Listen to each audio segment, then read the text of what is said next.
So hey guys, welcome back to the channel. This is a story about what if Naruto marries Fire Daimyo's daughter. If you guys enjoy this, what if? Comment down below. And let me know before I start. Please do support for more awesome content. And leave a like and don't forget to subscribe to my channel. And also share this video with your friends. And check out the description. And check out my playlist. So let's start the video. Chapter 1. Prologue. It was October 10th. 6 years after the Kyuubi attack. The entirety of Konoha was filled with the cheers and celebrations to the death of the Kyuubi no Kitsune. The bars were filled to the brim with celebrating shinobi, the festival was brimming with joy. It appeared as if everyone was having a good time. Appeared is the key word. On the other side of town a young child, blonde-haired and with beautiful cerulean blue eyes. As sitting alone in his run-down apartment complex. His name was Naruto Uzumaki. The container of the Kyuubi no Kitsune. He was an orphan, he had no friends, and he never knew love. He had been sitting in the apartment since morning. His Jiji had told him that he was to remain in his apartment on this day. His own birthday. It was really funny. The day that was supposed to be the best in the year was actually the worst. Naruto would get constant beatings and on his birthdays they were the worst. Last year he had gone to the festival and was attacked by a group of drunks. He had been cornered in an alley and beaten near death. When he awoke he found himself in the hospital. Again. He had been literally thrown out the next day. Only to return the day after with an even worse condition. After that his Jiji told him that he was to stay inside on his birthdays. And so here he was. Alone. Waiting for his Jiji to unlock the door the next day. Naruto decided to go to the kitchen and check on his project. He got up and quickly went to the kitchen where his project was. Sitting right there was probably the most beautiful plant anyone had ever seen. It had beautiful leaves that had a perfect texture. The flowers dropped in the morning. But at night they stood up to show a beautiful blue flower. It was probably the rarest and most difficult flower to grow in all of the Fire Country. It was called a tenchurin, or angel's orchid. It was so difficult to grow that no one was able to tell if the legends about it were true. It is said that when the orchid reaches the end of its first pollination cycle, the stems release nectar that is said to cure all poisons. It was also said that the orchid could regrow a destroyed limb in under a few hours. Some even said that it had such a high water content that it was incapable of being burned. Naruto had gotten a seedling when he was on a trip with his Jiji to the Fire Daimyo. He remembered that day so well that he could see it every time he closed his eyes. Flashback. The Sandaime had gone to the Fire Daimyo to secure a meeting with the newest daimyo of Hai no Kuni. Since he was too afraid to leave Naruto in Konoha without his protection, he decided to bring him with him. When they arrived Naruto was quivering. Over the years he had been abused so badly that he became extremely wary of other people, fearing they would hurt him. Naruto had lost many chances to make friends because of it. The daimyo personally met Sarutobi at the gates with a young girl. She was about a year or so older than Naruto. She was introduced as daimyo's daughter. Naruto quickly hid behind Jiji's legs. The girl saw this and walked over to him. "Hi. What's your name?" Naruto looked at the girl with a quivering expression. "Then Naruto." "Uzumaki." He edged away as she got a little closer. "Naruto." She seemed to go into thought before she shouted with glee, "That's a nice name."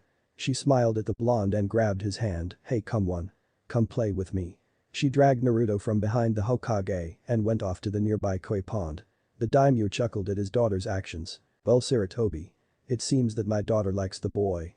How about we hold off on negotiations and go check out the little ones?" Sarutobi smiled at the daimyo. "I guess Sora. After all, how often do we get a chance like this?" He pulled out a camera as the two walked over to the two kids. Naruto was twiddling his feet as the daimyo's daughter dragged him over to the koi pond. She had long black hair, lovely golden eyes with a single black slit. Naruto was scared by her eyes. She dragged him over to the koi pond and she sat down, dragging Naruto with her. The two spent most of the day together, just sitting by the koi pond. Naruto slowly got closer and closer to her. When he got close enough that the two could hold hands he actually smiled. It was the first real smile he had in a long time. But his mood dropped when he saw that it was getting dark out. The girl saw this and asked him, "What's wrong Naruto?" Naruto let a sad sigh out and spoke. "After today I probably won't ever see you again. You're the first friend I ever had. I don't want to lose that." The girl smiled sadly and tugged into her pocket. She pulled out a small bag and gave it to Naruto. "This is the rarest flower in all of Hai no Kuni. I want you to grow it Naruto. And I promise that one day I will come to Konoha and marry you." Naruto's eyes widened at that proclamation. "Marry him?" He smiled a goofy grin and yelled out, "I promise you. I will grow this plant no matter how hard it is to grow. I will not rest until it is the most beautiful flower in all of Hai no Kuni. Daimyo." The girl smiled and gave him a peck on the cheek, not being able to take that much in one day he fainted. Then flashback, since that day he had spent every day of every hour nurturing the plant into what it is now. For some reason he was great with plants, one time he managed to bring a tree that was near death back to life just by watering and weeding it. Sure, he spent a bit of time talking to the tree. Not that it could answer. But he always felt he needed to speak to every plant he saw. He never understood why. Naruto was about to water the plant with some special mineral water when he heard banging at the door. He was about to go and see if it was his Jiji when he heard it crash open and he heard angry shouts, "Where's the demon? Find it, this is the night it dies." Naruto was terrified and quickly grabbed the plant. He ran to the other side of the room and opened a special hath he had spent a month working on. He quickly opened the door and then shut it behind him before jumping down the chute. He made sure his flower did not get hit on the walls as he shot out of the chute into the street. He tumbled in a way that he would take most of the blow while the Tenshinhan would not get hurt. He quickly got up and was about to head for the Hokage tower when, it's the demon. Get it? Naruto turned to see a shinobi being flanked by about a dozen civilians running at him. He quickly tucked tail and ran as fast as he could. He ran into an alley and hid behind a trash can. He watched as the mob passed by and breathed a sigh of relief. He got up. But he was knocked down when he felt a crushing blow delivered to his chest. He skidded and hit the end of the alley. He looked up and saw that the alley went a different route. He got up and was about to run when he saw another angry mob at the other end of the alley. He began to cower in fear as a couple jounin closed in on him. "Time to die, demon." One of them pulled out a flame-bladed sai and stabbed Naruto in the arm. Naruto squealed in pain as he dropped to the ground but held a tight grip on his flower. The shinobi and civilians kept on beating him, but when they saw that he was ignoring the blows, paying close attention to the flower in his arms, they decided to take a different approach. "So, that little plant is important to you, huh? Well, let's see how you like us burning it." The shinobi grabbed the flower and tried to pry it from his arms. Naruto held onto it tightly as the shinobi tugged harder. "Let go of the plant, demon." Naruto only held tighter as the shinobi tried to pry it from his arms. "No. Leave me alone. Leave me alone." Naruto screamed, "Leave me alone." As he screamed, a massive output of chakra was felt as the shinobi was knocked away from Naruto. The shinobi pulled out a katana. "That's it, you should die." He ran at Naruto and was about to stab him in the heart when the sword suddenly stopped. The shinobi was shocked and felt a pressure around his limbs. He looked down and was shocked to see a vine wrapped around his arm. He looked down and found that it was keeping him from attacking the blonde. The civilians screamed, "The demon's breaking free. Kill it." The civilians charged only to be stopped by hundreds of vines grabbing their limbs and hanging them off the ground. The shinobi saw this and were shocked to the core. That's the bloodline of the Shodaime. The one that allowed him to control demons. "But how can I? Oh my god, what have we done?" Realization passed through the shinobi as they realized that only a human could command the Mokuton. But one shinobi clearly was an idiot. "How dare you use the Shodaime's bloodline, you demon." He ran through some hand seals, cage shuriken no jutsu. A single shuriken he threw became hundreds as they shot at the blonde. Not caring that many civilians would die because of it, the civilians watched as the shuriken came towards them. They closed their eyes and waited for the inevitable.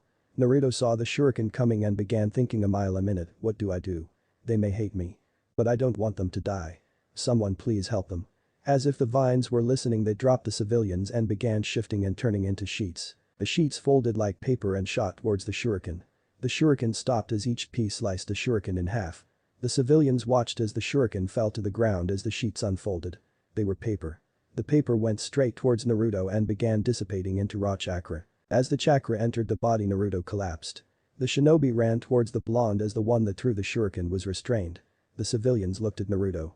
Confused and afraid. Why would the demon save them? The shinobi were mentally hitting themselves for being so stupid. The one who led the mob grabbed Naruto as carefully as he could. He was amazed that the blonde was holding so tightly on the plant. It must have meant a lot to the blonde. The shinobi quickly turned around and ran to the hospital. Paying that the damage he did was not life-threatening. The next day. Council chambers. When Sarutobi had heard of Naruto's condition, he was outraged. But he was happy that Naruto finally unlocked the Mokuton. Now the villagers could not say he was Kyuubi. When he told the council, he was hoping for good reactions. However, this is not what he expected. The council demanded to know how it was that that demon brat had the Mokuton of the Shodaime. Others were proposing that he be used as a breeding stock. Others like the Hyuga and Uchiha clans were proposing marriage contracts. Finally Sarutobi had enough. "Shut up. Now before all of you start going crazy, I will say this once and for all. I do not know how Naruto has the Mokuton. However, since he has the Mokuton, it must mean he's a descendant of the Shodaime."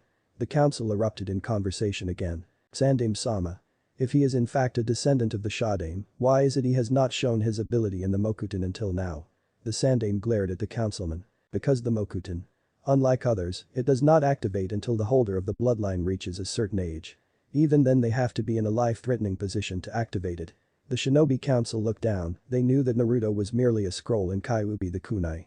It disgusted them that Naruto was treated worse than the most despicable of criminals. A member of the Shinobi Council spoke up. It was the head of the Medinin division, Hokage-sama. With all due respect. I would like to do a blood test to see how closely Naruto is related to Shadaime. Perhaps we can find his parents. The Sandaime cringed. Minato was dead. And there had been no sign of Kushina since after the attack. He had sent Anbu to look for her to find absolutely nothing. A member of the clan committee spoke up, Sandaime-sama, if Naruto has the Mokuton, then that means he is the heir of the Senju family. If that is the case we must contact Tsunade, if we cannot locate his parents, then she should be able to raise him. The Sandaime went into thought, he had been trying for years to get a reason for Tsunade to come back, maybe the chance of meeting family would be enough to bring her back. I agree. The Hokage flicked his wrist as an Anbu appeared.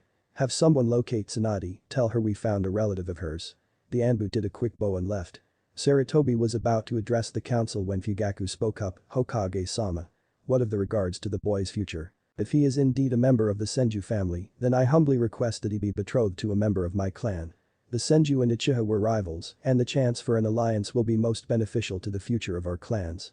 Fugaku was interrupted by Hiashi who did a quick glare at the Uchiha clan head. Fugaku, you only wish to increase the strength of your clan. Besides. I feel it would be more beneficial if he were to marry my firstborn. So far she shows no signs of becoming a true clan head. And I have seen how she takes glances at the boy. As such I wish to arrange a marriage between the two. The council continued in uproar until Danzo shouted. Why not give him to me? I can make him the most powerful shinobi in Konoha. With his skills in Mokuton and whatever that paper technique is. Along with Kyuubi's chakra, we could train him to surpass even the greatest of shinobi. None would ever dare oppose our power. The civilians at first agreed with Danzo until Tsume snapped at the Warhawk. Danzo, you old fool. Do you honestly think we will let you take care of the pup after what we found in your headquarters? Or have you forgotten why we shut down your little group? Danzo sneered at the woman as he sat down. Sarutobi sighed in frustration, he finally made his decision. I will allow the medical corps to take a blood sample and attempt to find his parentage. Once Tsunade returns we may be able to find some more information on the subject. As for the marriage contracts. Come to my office later and we will discuss that matter. Sarutobi got up and was about to call the meeting to an end when an Anbu appeared in the room. Sandaime-sama. Naruto is gone. The council looked at the Anbu as if he had grown a second head. What? The Anbu cowered in fear as he reached into his pocket and pulled out a note. This is all I found, my lord. Sandaime took the letter and read it. Dear Jiji, I am leaving Konoha for a while. If I can't even be safe in my own apartment on my birthday, then I can't stay here until I am strong enough to defend myself. I will return in time to take the final year of the Genin exams. Yours truly, Naruto Uzumaki. Sarutobi sighed as he read the letter. It seems Naruto has left the village. He will return for the final year of the Genin exams. The civilians screamed in outrage. How can you be so casual about this? The last known heir of the Senju clan that possesses the Mokuton has left the village at the possibility of dying. Taking the Mokuton with him. The Sandaime glared at the civilians. You did not care for him until after he got his bloodline. And since Naruto does not possess the Senju name he is not under the jurisdiction of the clan committee. Also, since the Mokuton only occurred in the Shadaime we have not registered it as a Konoha bloodline, thus we can do nothing about it. The head of the civilian council screamed in outrage, her pink hair flopping everywhere. He is a relation of the Senju clan, we cannot risk their extinction. I am moving for a vote that we send our hunter nin squads out and capture him, lock him up until he is of suitable breeding age, and then have him impregnate women who will carry the Senju clan's legacy. Many of the civilians agreed, but a quick burst of killing intent shut them up. So you would have Naruto be a father to children of women who he will never even know. I will not allow any of you to do that to him. He will choose who he wishes to marry, and there is not a single thing any of you can say to change my mind. The head of the clan committee spoke up. But Sandaime-sama. You realize that Naruto falls under the Clan Restoration Act. As such, whether he likes it or not, he will have to impregnate multiple women to build up his clan. Sarutobi sighed as he remembered that law. The only one who managed to avoid that law was Minato, and that was because Kushina was so damn dangerous that no one wanted to mess with her. I understand. We will discuss this further. Those who wish to propose marriage contracts, please come to my office later. Dismissed. The council members left the room. Several went to the Sandaime's office, including the heads of the Hyuga, Uchiha, Kurama, and other clans. Others like Shinoharuno got their hired Anbu units and ordered them to locate Naruto Uzumaki at once. Meanwhile Naruto was leaving the forest surrounding Konoha's walls. He had escaped about 3 hours ago and had avoided being spotted by the local shinobi. He quickly took out a map that the Sandaime gave him and looked through it. Alright. So I am here, he pointed at a point on the map. And Konoha is here, he pointed to another place. So far I have several options. I could head to Suna, Nami, or any other countries. But which one? Naruto crossed his legs and looked at the map. Suna is too far from here, so it will take a long time for me to get there. And I don't have the supplies to get there either. Nami seems to be the best bet. I can stock up and head to Suna afterwards. And with that decision Naruto got his bag and carefully opened it. And it was a specially made box. He opened it to see the tenchurin in it. After he had tended to the plant he packed up and headed towards Nami no Kuni. Unaware that he was being followed. Chapter 2. Nami no Kuni. The mercenary Anbu unit was in the trees of Konoha's forests, trying to locate the last known carrier of the Senju bloodline limit. The Anbu unit had been tasked by Shinoharuno, head of the civilian council, to locate and restrain him. He would then be locked up in a special safe house, where he would be mentally conditioned to do as his masters told him. Once he reaches breeding age he would impregnate several women and they would be conditioned to serve Danzo and the civilian council. The Anbu unit was made up of mostly exiled clan members. A side branch member of the Inyazuka family. She was exiled because she was incapable of bonding with any canines. She was however able to bond with a silver wolf in the forest of death. Once the clan leaders found out she was welcomed back into the clan. But she was permanently banished when she turned her wolf partner into a cloak out of sheer rage. Her name was Yurufu Inyazuka. There was also a former Hyuga branch member. He was the only member of the Hyuga clan that died and then came back to life. He had died on the day of the Kyuubi attack, but the Kyuubi's chakra somehow jumped into his system. His mark remained, but his eyes would never be able to wield the Byakugan, nor would he ever be able to pass on the Byakugan. His name was Hirashi Hyuga. The next member was a young man. He was a member of the Nara, Yamanaka, and Akimichi families. But he was exiled from the clans when he broke several of their laws. Selling clan pills to outsiders, setting fire to a Nara deer farm, and using his mind-based attacks to gain. His name was Shinimaru Akimichi Yamanaka Nara. The next member of the squad was a young swordsman. He had failed the academy 3 times, and he was not allowed another chance at the graduation exam. His ability to use chakra was destroyed when he was 12 by the Kyuubi attack, as it fried his systems. He as well as his older brother had the same disease that their father had. His name is Kazuma Gecko. The final member of the team was a pale-skinned man. His eyes were golden color with black snake slits. His nails were black and sharpened, his fangs laced with toxic venom. He had a slim but muscular texture to his body. His name was Hebimaru, the son of Orochimaru. The 5 had been recruited by the underground mercenary guild in Konoha. Each one had their reasons for joining. Yurufu loved to hunt exotic things, Hirashi had nowhere to go, same with Shinimaru, Kazuma had grown tired of being compared to his brother. And Hebimaru was hated for being the Snake Sanin's son. Hebimaru looked around when he saw an indent in the dirt. Everyone. Come here. The group followed Hebimaru and landed around the indent, Yurufu. See if it's the spread. Yurufu sniffed the ground and grinned. Yep. It's the kid alright. The group grinned, but Hebimaru kept a calm demeanor. Which way did he go? Yurufu sniffed the ground again. She tilted her head towards her left and smirked. Good. Let's go. The group ran down the path Yurufu indicated. Fully intent on capturing their target. But Naruto was dead tired. He had spent the last week walking towards Nami no Kuni, had eaten berries and birds for food, and he had no source of water since he was on the sea coast. Naruto sighed as he continued to walk. Maybe this wasn't the smartest plan. I am only what, 6? How the hell am I supposed to take care of myself out here? Naruto continued walking. He stopped when he heard people jeering. He looked in the direction he heard it from and found a dock.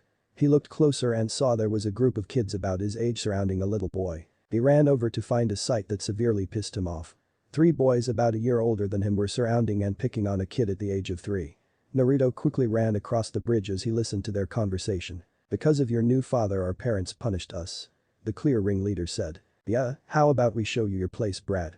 The boy pushed the little kid to the ground. Please. Leave me alone. The kids laughed at the boy as the last kid pulled up a plank of wood. Sayonara. Shit stain. The kid swung the plank and. Hey, the kids turned around to see a blonde-haired kid with blue eyes staring at them. Leave the kid alone. The kids laughed at the statement. And who's going to make us? You? Naruto smirked and ran at the boys while they were still trying to recover from laughing so hard. He grabbed the ringleader's hair and brought his head down, smashing his knee into his face. He then grabbed the plank out of the boy's hand and swung it right across the other two's face. The three tumbled down as Naruto slammed his foot on the ringleader's back, you were saying. The other two quickly got up and ran as fast as they could. Naruto quickly kicked the leader in the stomach as he too ran off. He then turned towards the young boy. He was quivering a bit as Naruto approached him, hey kid. You alright? The boy was shocked at Naruto's kindness. But he answered, why yes. Mister. Naruto chuckled at the statement. Call me Naruto. What's your name? The boy seemed to perk up. Inari. Thank you for helping me. Naruto helped Inari to his feet. But when Inari cringed, Naruto looked at his leg. It was injured and swollen. He doubted he would be walking for a few days. Okay kid, looks like either you will have to limp back home. Or I will carry you. Naruto did a goofy grin, the second option is probably better. He scooped Inari up in his arms and began walking down the docks, so. Which way is your house? Inari got a meek smile on his face as he answered. It's across the river. Naruto mentally fainted at that, but I know someone who can take us across.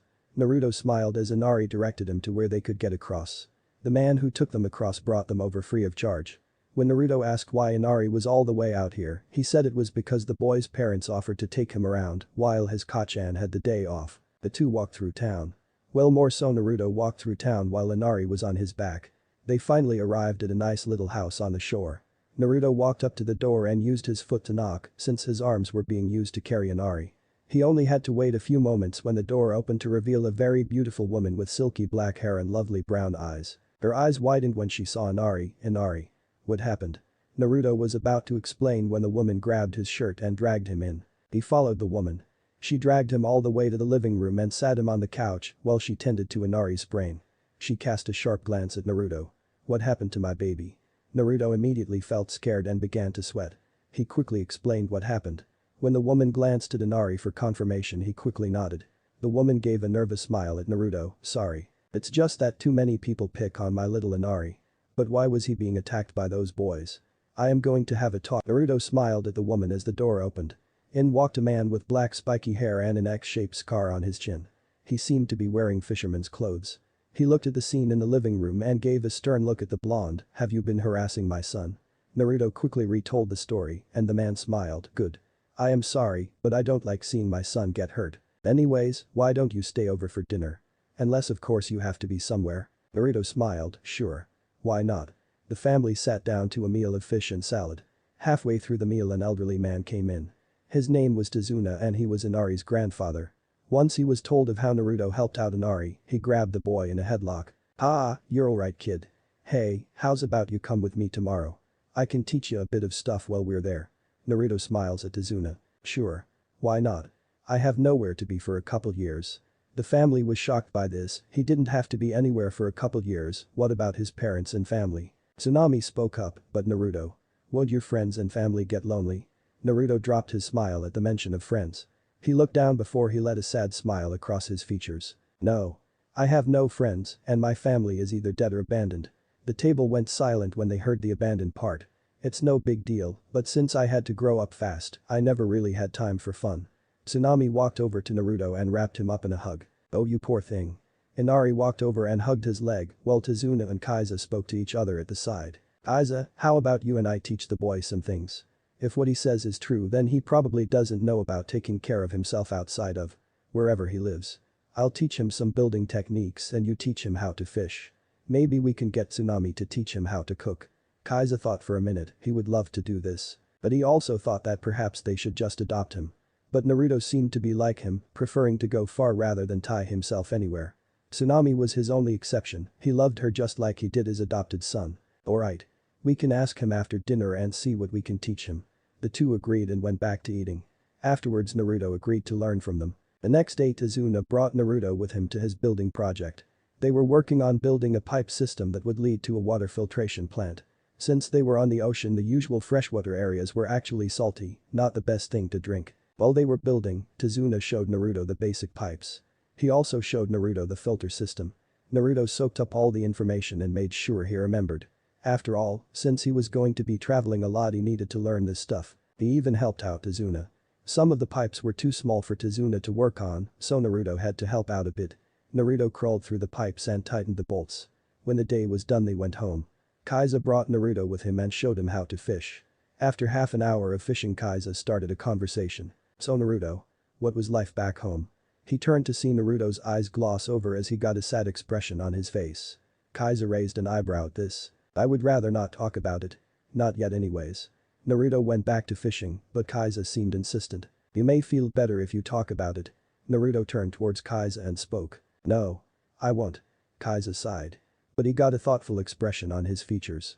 What could have happened in the village to make it so Naruto does not even want to talk about it? He decided to ask him later and went back to fishing. He suddenly felt something jerk on his fishing pole. Kaiser began tugging on the line as he reeled in what was on the line. He kept letting off some slack as more and more splashes were shown. Naruto got up and helped Izuna tug on the line. Finally, after half an hour of pulling, they finally reeled in a large swordfish. Once they brought it back to the house, they cut it up. Half of what was eaten that night was eaten as sushi, the rest was stir-fried or grilled. Naruto had helped cook the dinner and had learned about the various spices. The same process repeated with Naruto taking part in wood chopping, shopping, he even babysat Inari for a little while. The two were playing in the park when the same three bullies came up to them with reinforcements. Hey Brad, we still haven't paid you back for how your stepdad got us in trouble. This time we brought some friends. He indicated the 10 or so kids behind him. Naruto got up and got into a basic academy stance in front of Inari. You want him? You go through me. A large kid with a wooden plank ran forwards and kicked Naruto in the ribs. Love turned his head towards the group of kids. Get him. The kids ran at Inari, who quickly curled into a ball as they pulled out a bunch of things to hit him with. Naruto tried to get up, but he was smacked across the back of his head by a wooden plank as he fell to the ground. Blanking out as darkness claimed him. Mindscape. Naruto groggily opened his eyes to find himself in knee-deep water. He quickly shot up and looked around.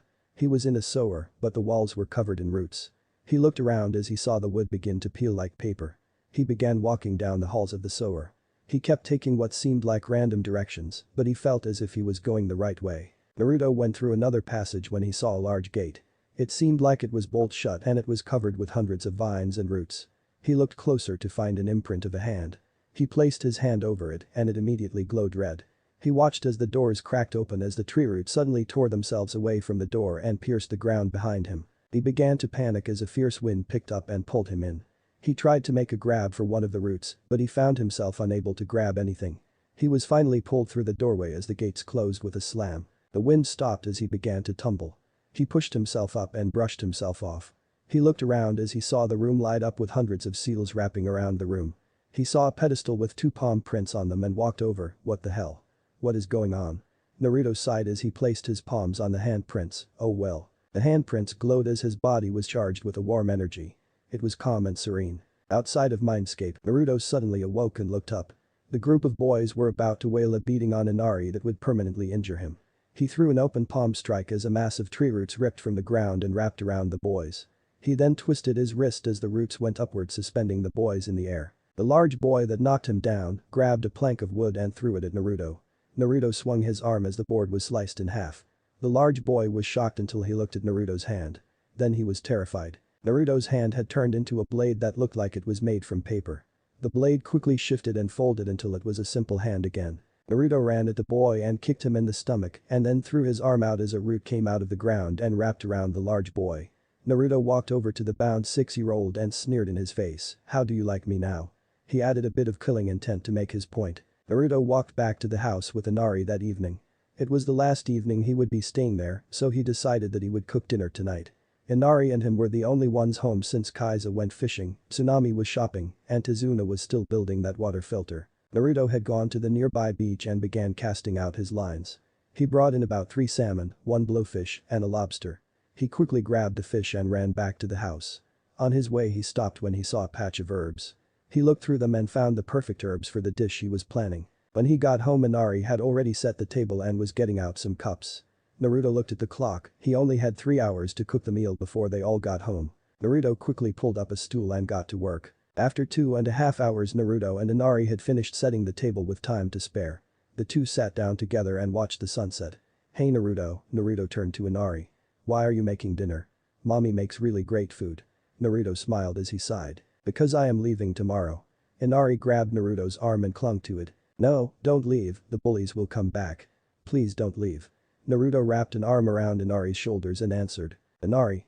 If I fight all of your battles, what is going to happen if I die? Inari got a defiant smile on his face. You won't die. Nobody can kill Naruto Nai-san. Naruto smiled as he looked at the sunset. I wish that were true. I truly wish that were true. Naruto perked up when he remembered something. He looked into his pocket and pulled out a kunai knife. He looked at it, it was a blunt kunai with a rusted tint to it.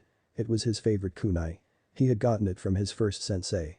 She had helped him out so much. But a week later she was fired and replaced with a cruel teacher who would belittle him in front of everyone. Naruto placed the kunai in Inari's hand. Inari. Out of all my possessions, this is one of my most important. I am giving you this and I promise I will return it. Inari let a tear fall from his eye. Promise? Naruto smiled. I promise. The two looked as the sun finally passed over the horizon. In Konoha, Fugaku Uchiha was growing irate. He had sent out those 5 Anbu over 2 weeks ago to find the last wielder of the Mokuton and they still had not come back. He was growing very annoyed. The Sandaime had approved all 3 of the contracts from the Kurama, Hyuga and Uchiha clans. But at the moment it seemed like the other 2 clans would be able to fulfill the contract. None of the Uchiha parents were willing to give up their daughters to the heir of the Senju. It seemed the tensions between the 2 clans still existed. Fugaku was about to go through the documents, seeing if he could find some sort of loophole when he heard knocking on his office door. Enter the door opened to reveal Funu Uchiha. She alone was the last remaining descendant of the original leader of the Uchiha clan. She was considered a monster amongst the clan, same with both of her parents before their deaths. Funu. What are you doing here? Funu walked forwards, she was about 8 years old and she already showed potential past Itachi, but because of her heritage, she was never considered for early promotion. Fugaku-sama. I understand you are having difficulties in finding someone to wed the heir of the Senju. Fugaku narrowed his eyes. Yes. What does it concern you? Funu spoke and released an imposing aura. I wish to be the one offered to the Senju heir. Fugaku's eyes widened. Funu was extremely picky about who she hung out with and now she was asking to be the one who married the heir of the Senju, the heir to her ancestor's rival. Why? Since you are a direct descendant of Madara I expected you to hate the Senju more than anyone. Funu sighed and continued. It is for the exact reason that he is the heir of my ancestor's greatest enemy, I wish to see how powerful he is. Plus, our children would be incredibly powerful, thus giving the Uchiha clan both the Sharingan, the Mokuton, and whatever abilities he learns. Fugaku got a thoughtful expression on his face. She raised valid points, and since she was not the heiress of the clan, then all of their children would be directly controlled by the clan head, namely Itachi or Sasuke. He inwardly smiled. It looked like his coup would be easier than he thought. Very well. I will sign in your name and have it delivered to the Hokage Tower tomorrow. Funu bowed and left Fugaku's office. Fugaku ever noticed the smile on her face. Fugaku, you fool. You just secured that your clan will fall. For once I married my Naruto-kun. I will leave this clan forever, taking the ultimate Sharingan with me. Fungus eyes turned red. The fully developed Sharingan in her eye. Then it suddenly shifted into a symbol that looked like a biohazard sign. Hyuga compound. The Hyuga compound was locked up, serene. Quiet until Hiashi told Hinata she was now betrothed to Naruto. The elders were rolling on the floor clutching their ears when Hinata let loose a fangirl scream that would probably take down the Kyuubi itself. Hinata herself was jumping up and down on her father's stomach saying thank you over and over again. The branch members that were watching could barely contain their laughter. Except for one Niji Hyuga. Hinata had a massive grin on her face as she was bouncing around, screaming how their wedding night would be one to remember, the flowers, the dress, the chance of a family. Itomi, Hinata's mother, was standing off to the side with her newly born daughter Hanabi. She was smiling that her daughter got the man of her dreams. Just like she got with her Hiashi-kun. Hiashi. He was starting to regret telling her before she turned genin, after all, that was when the two would get married. It was also the day after that Naruto would marry the heiress of the Kurama clan. He had no idea how Fugaku was going to get Naruto to marry someone of his clan. But he had to smile at the fact that his daughter was so happy. But Naruto. 2 weeks later, Naruto had left Nami no Kuni the day after. He had then headed straight toward Suna. He had stopped in 3 cities on the way. One where he had gambled a bit. He remembered that it was Tanzaku town or something like that. He had won over 200,000 ryo at an old gambling hut. The place after that became so popular that the business increased tenfold. Naruto had just arrived in the border town of Suna. He had rented a hotel room in the middle-class district. He had quickly gone to bed the moment his body touched the mattress. The next day Naruto went to a nearby weapons shop where he hoped to buy some equipment. Naruto had not set 2 feet in the door when he saw someone enter an alley dragging a black sack. He was curious as to what was going on and walked towards the alley. He looked to find a red-haired teen wearing a sand-colored cloak and a scorpion mark on his armband. He looked closer to find that he had a Suna headband. But it had a slash mark through it. He looked closer and watched as the man opened the sack to reveal a dead body. Naruto watched in fascination as he inspected the body. He combed the body over with a calculating eye as he ran diagnostic after diagnostic over the body. He seemed to be pleased with the body as he smiled. He quickly packed up the bag. Naruto tried to get a closer look, crash and knocked over a bucket of glass. The man turned around and saw Naruto. He quickly turned and ran as fast as he could. He looked behind to see that the man was slowly following him. Naruto ran even faster. He turned down an alley that had a bunch of trash cans. He ran to the end of the alley and it pointed two different ways. He turned to see the same man casually walking down the alley. Naruto panicked and ran left. He exited the alley into a large crowd of people. They were all dressed in masks, some were Oni masks, tiger masks, hell there was a mask of every possible animal you could think of. Naruto turned and looked behind him. The man wasn't there. He breathed a sigh of relief, "Excuse me, child." Naruto's blood turned cold when he heard that emotionless voice. "Might I ask what you were doing watching me?" Naruto swallowed as he kept saying the same mantra in his head, "Oh shit, oh shit, oh shit." Naruto was about to run when he felt a cold hand grasp his shoulder. He slowly turned around as his eyes widened when he saw who was behind him. It was the exact same man from the alley. Naruto did the only thing he could think of at that moment, thump. Naruto fainted in the middle of the street. The man bent down and looked at Naruto. Such a strange child.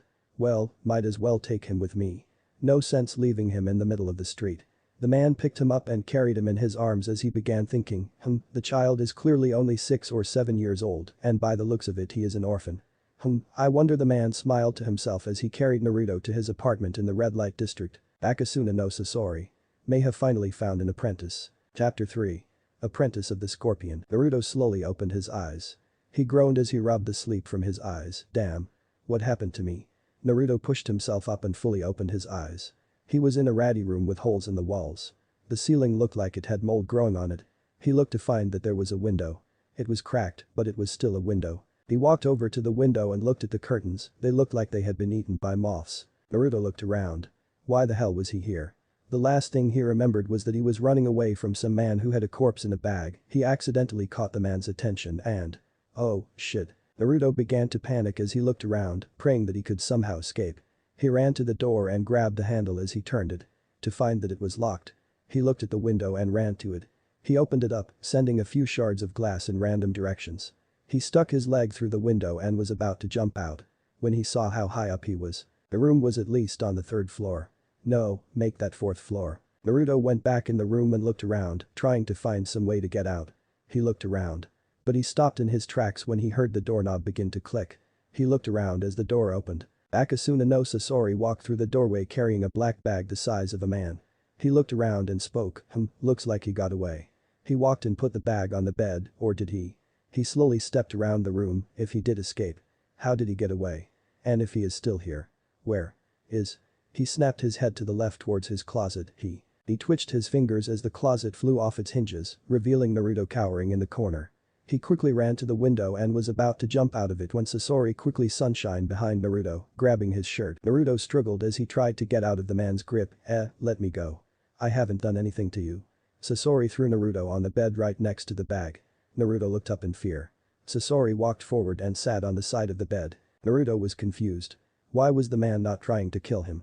Sasori let a dry chuckle escape his lips. Don't worry, child. I have no intention of hurting you. In fact, I brought you here because you seem to be in bad condition. A good thing too. It was supposed to get pretty cold this evening, and with what you are wearing you won't last long. Naruto looked down and had to agree. All he was wearing was a loose set of rags, a worn-out pair of socks, and only had a bag of crackers. He lost the rest of the food when he was jumped by a pair of kids 3 days ago. Naruto nervously smiled but let his face fall. Sasori saw this. I also saw a bit of potential in you, boy. Naruto looked up. You seem to have massive chakra reserves, enough that you will have a severe amount of trouble depleting them. But since you are young, and if taught to control it properly, you could be great. Naruto smiled at the man's praise. Thus, I wish to take you as my apprentice. Naruto looked up in shock. Oh really? Sasori nodded his head. Yada. So when do we start? In Tanzaku town, Tsunade and Shizune were carrying a sack of loot.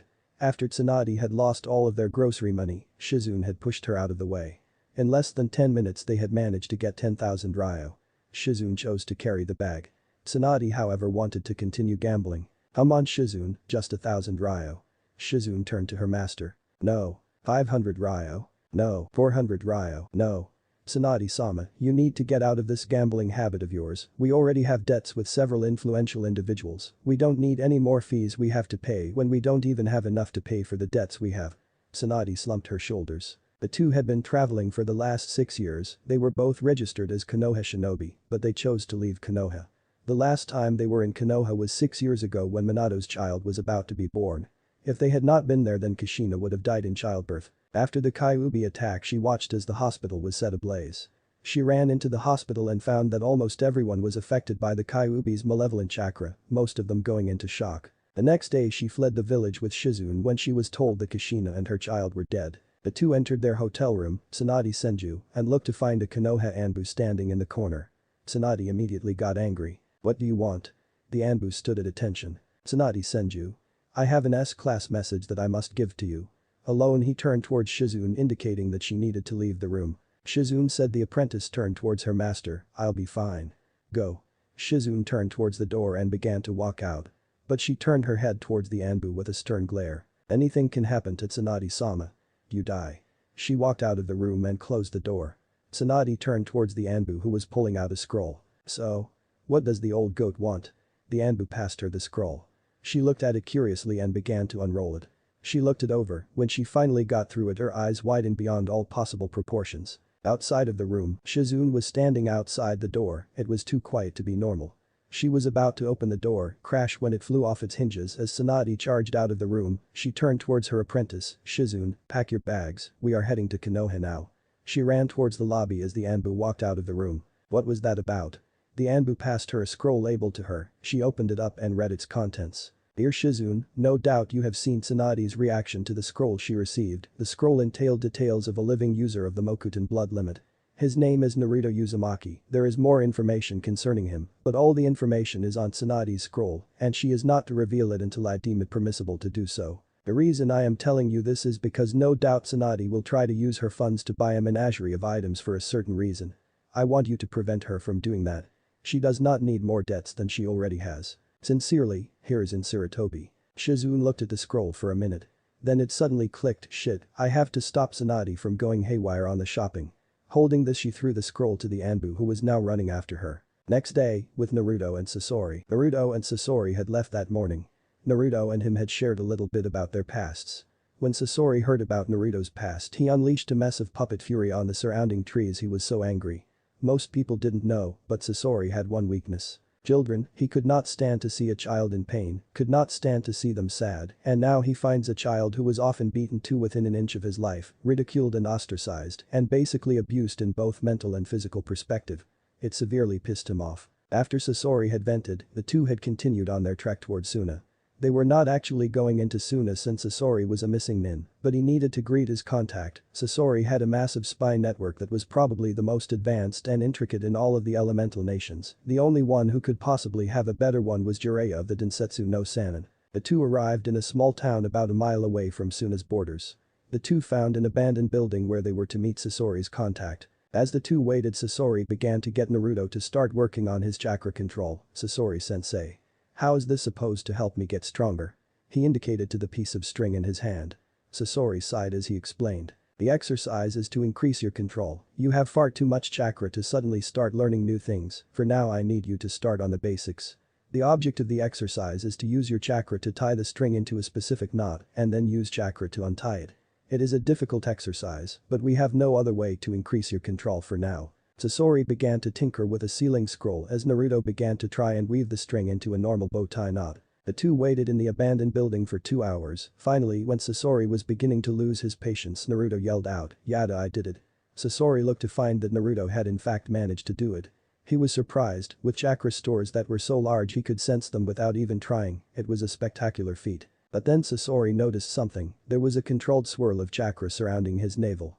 It was narrowing down how much chakra was being used. Sasori was about to ask Naruto about it when the door opened, Sasori turned his head, Ah, Yura, you're here. Said Suna Shinobi simply kneeled in front of Sasori. Sasori dono. I am ready to make my report. Konoha, Uchiha compound. Yunu was walking towards the Uchiha gates. She had made all preparations for the plan. The one that would bring the Uchiha clan to its knees. Her parents had foolishly left documents around before their deaths, and with her higher than normal IQ of 197, it was child's play for her to understand what the documents meant. She was smart for a 7-year-old. Although she had to thank the foolish Uchiha clan had they not entrusted her idiot parents. Parents who viewed themselves with such high reverence because of their bloodline that they became so arrogant that it was child's play to kill them.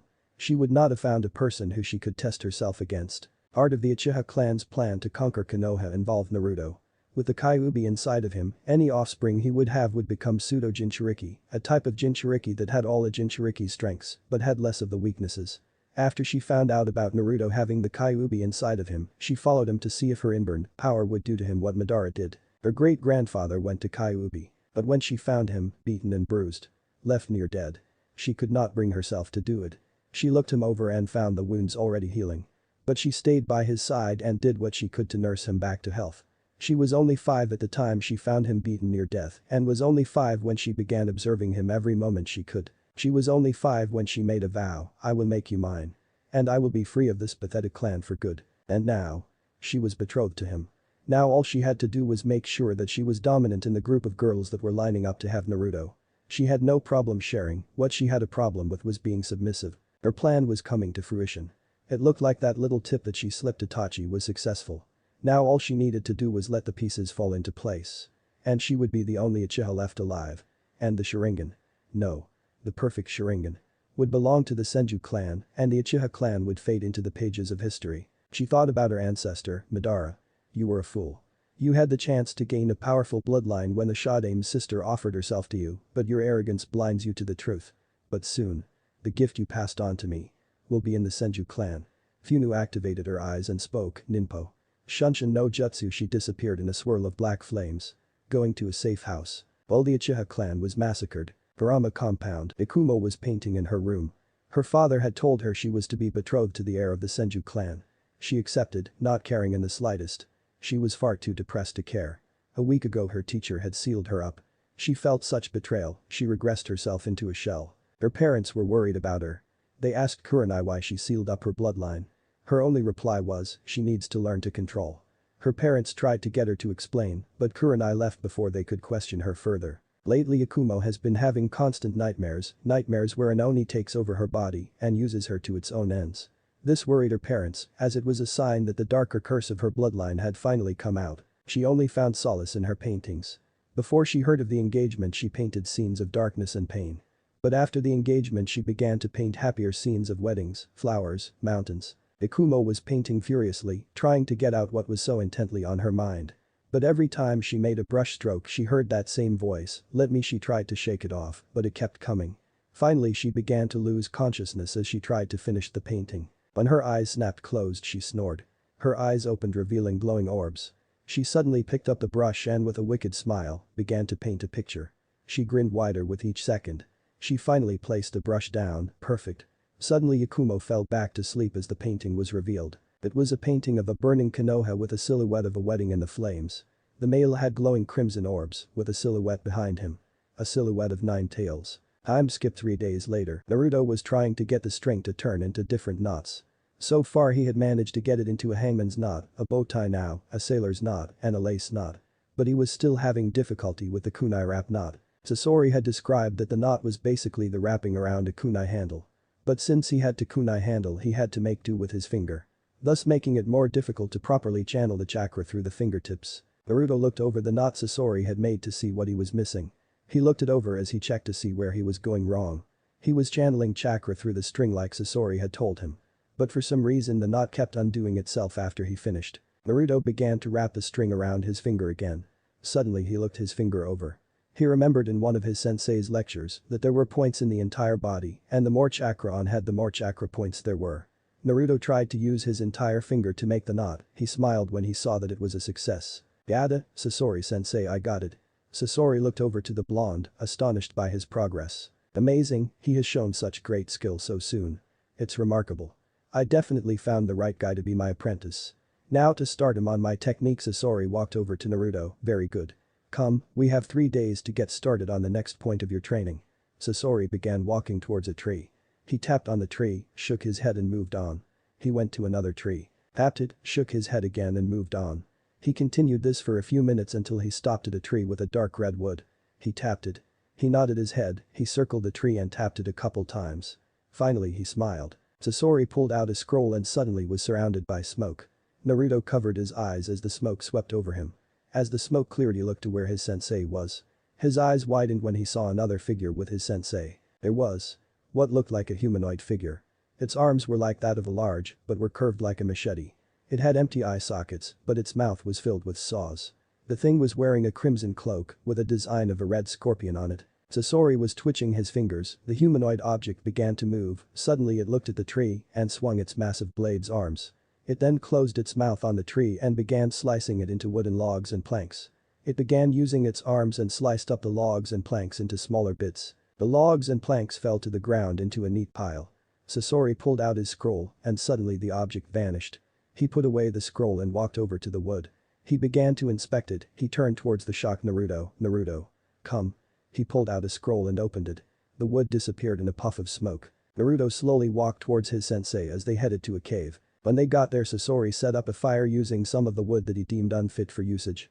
Finally when the two sat around the fire Sasori spoke, "Naruto. As you saw, my art revolves around puppetry. I will start you off with a simple design to work on, after that you will begin to design your own form of puppet. Once you have created a few decent, regular puppets I will introduce you to the pinnacle of my art." Sasori unconsciously placed his hand over where his heart should be. Naruto was curious about this, but chose to ignore it, for now. "I wish you to create a simple battle puppet." Sasori pulled out a scroll and passed it to Naruto. Naruto looked at the scroll and opened it. Sasori-sensei. Sasori looked at his new apprentice. "Yes. What is it you require?"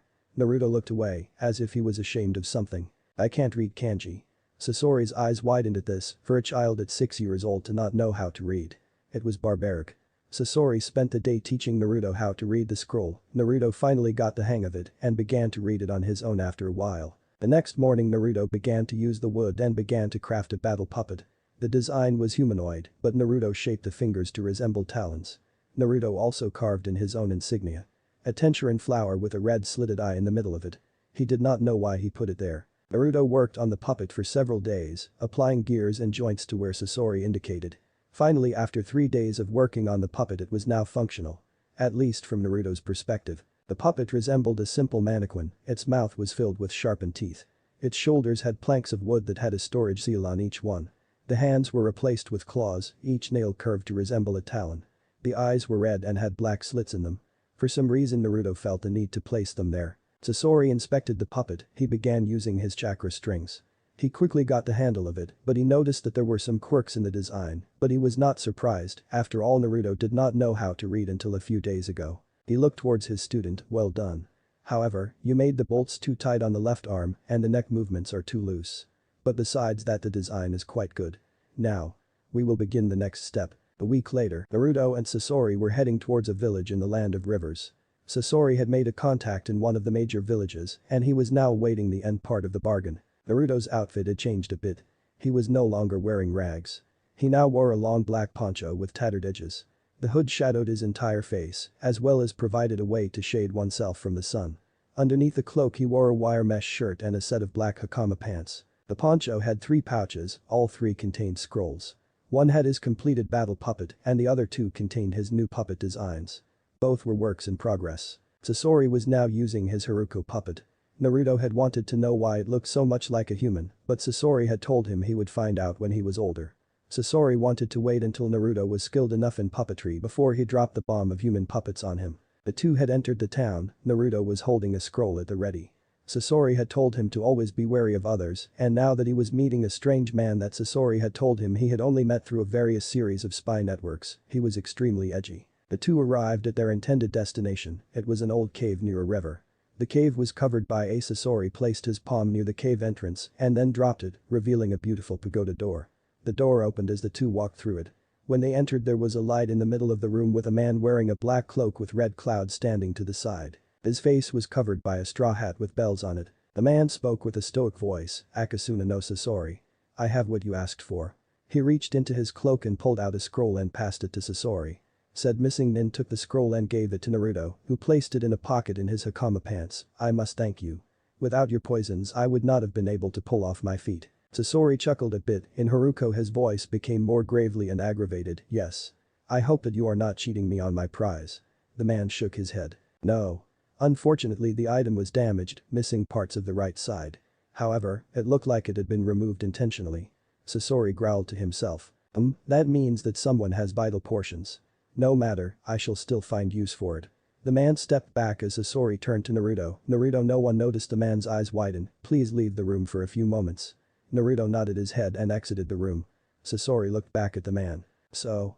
By the change in your chakra and the stance you are in, you must know this boy. Said man looked down. Yes. I knew him before. I used to watch out for him on Sandame's orders. He was such a nice boy. The man looked down as Sasori pondered. Yes. He is a nice boy and he shows amazing potential in my art. Hopefully he will surpass me before I expire. The man nodded his head. Well, I must be off. Also Itachi reached into his cloak. I have a message for you. From my organization. Sasori took the scroll. You do not need to reply now. But it is highly suggested that you do at some point. Sasori nodded his head and put the scroll away. Thank you. Itachi. Itachi smiled under his hat. No. Thank you. Akasuna no Sasori.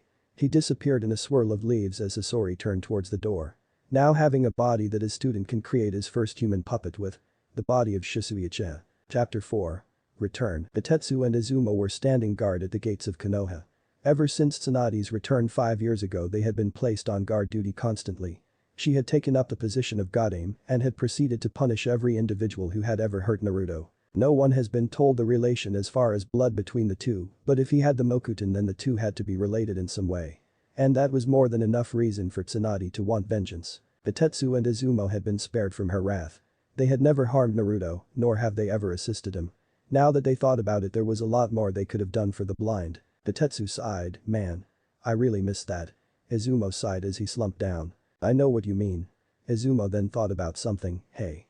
Didn't the Sandaime say that Naruto would be returning before the final year of the academy? Kitetsu perked up. Yeah. So he should be returning soon. I hope so. Izumo cringed at the statement. Once Tsunade became Godame she had sent several leagues of Anbu to locate Naruto. They came back after 3 weeks, not finding anything in the slightest. They were about to fall asleep, they heard the ringing of bells. They looked down the road to see 2 individuals walking up to the gates. They were both wearing straw hats with bells hanging from the edges and they were both wearing black cloaks. With red clouds. Akatsuki Jiraiya had explained for everyone to watch out for them. Kitetsu and Izumo were about to get into battle position. When one of the individuals suddenly disappeared. They went wide-eyed before they felt a pressure at the back of their necks. As everything went dark. Tsunade's office. Tsunade was brushing through the documents as quickly as she could. Ever since she came back to the village she had been extremely edgy. Once she found out how her relative was treated she had gone completely nuts. In a matter of days she had managed to destroy several restaurants, level the orphanage, and destroy his old apartment complex. She had then proceeded to arrest every individual who had ever hurt Naruto. And it was a long list. She had personally done the DNA testing for Naruto. And what she found shocked her. Naruto's DNA matched that of her little brother. But how? Minato was not related to them. As far as she knew. Once she found out that Naruto had been living alone, she had gone looking everywhere to find Kushina. She had even sent Anbu to look through the ruins of Yuzugakure. To find nothing. She pondered to herself, where are you Kushina? If you abandoned your son. Heads will roll. She sighed to herself as she was about to approve a new document. Tsunade looked up to find her old sensei standing there. How are you doing with your new position? Tsunade frowned at her old sensei. The two had been working together since she took the position and she was finally starting to get the hang of it. But how the hell did the bag of bones ever manage to do all this paperwork and not go crazy with it? I am alright sensei. Although, I wish that Naruto was here. The blood sample they used to test him with was at least 3 weeks old and a fresh sample might produce better results. I want to know how closely he and I are related. It may answer some questions I have had for a few years. Sarutobi curled an eye at her and sighed. Yes. I miss him too. I would give anything just to have him in this room right now. Even give up smoking. Old man. The 2 shinobi turned around to find 2 individuals wearing Akatsuki cloaks standing in front of them. They immediately got into battle positions as Sarutobi spoke. Identify yourselves. Or die. The 2 turned to each other and chuckled. The one standing next to the one that spoke sounded feminine. A male individual reached up to his hat and said, why of course he pulled off his hat to reveal his face, a Jiji standing in front of the legendary medic ninja and the god of shinobi. Was Naruto Uzumaki. Sarutobi could not contain himself. Naruto, he looked Naruto over. He had grown to an impressive 5'2". He had lost a good amount of his baby fat, his hair had grown a bit longer, and it now resembled Minato's hairstyle. His eyes were still the same cerulean blue, but they now had a darker tinge to them. All in all, he looked like a true shinobi. Naruto noticed Sarutobi's shocked expression and smiled. "Hey old man. You better close your mouth before flies nest in there." He chuckled as Sarutobi quickly closed his mouth. "So. How has the village been? I see you finally got yourself a replacement." Sarutobi chuckled at the blonde. But then turned his attention to the girl standing next to him. If the giggle he heard before was any indication of her gender. "Who is the young individual standing next to you?" Naruto turned towards the person and nervously smiled. "Well. I don't know how to say this but. She is. Kyuubi no Yoko." The two shinobi turned their heads towards Naruto. Then the girl. Then Naruto. Then the girl. "What?" Naruto held onto his ears as he grumbled to himself. "Somehow I should have known that was going to happen." He waited for the two shinobi to stop hyperventilating before he explained how he met the Kyuubi. Flashback. Naruto was trying to focus his large chakra reserves to create enough strings to make his new puppet move. It was a large spider-like puppet that had specialized chakra leeching nets used for capture. The problem was that in the way the puppet was designed, it was impossible to fully control it with just the usual 10 fingers used for most puppetry. So he was trying to use the technique Sasori-sensei used for his performance of 100 puppets. The problem was that he had so much chakra that he could barely do the regular 10 for more than 2 minutes before he collapsed in exhaustion. He was now sitting and meditating, trying to focus his chakra like Sasori suggested. He said it was something he learned from a traveling monk. Naruto had been sitting in the same position for half an hour trying to focus his chakra. Finally he sighed, "This isn't working. Man, is there any other way for this to work?" He opened his eyes, expecting to see lush green forests. But instead he found himself in a sewer with vines randomly crossing over the walls. Where the hell am I? He quickly jumped up and began to walk through the hallways. He looked around until he came to a door. It was practically calling him. Not thinking, he opened the door and looked inside. There was a massive cage that looked like it was being closed shut by a large mass of vines. Well. So my container comes to greet me. I was wondering when you would be coming here." Naruto felt the ground tremble as he heard the loud voice. He looked into the cage as steam began to come out from between the bars. Naruto's eyes widened as a toothy grin appeared along with a set of glowing crimson orbs. "So. To whom do I show this pleasure? Little one?" Naruto looked up at the creature as more of its body was revealed. "Hey Kyuubi no wa Yoko?" Kyuubi smiled as it winked at Naruto. "Correct. You aren't as dumb as I thought you were."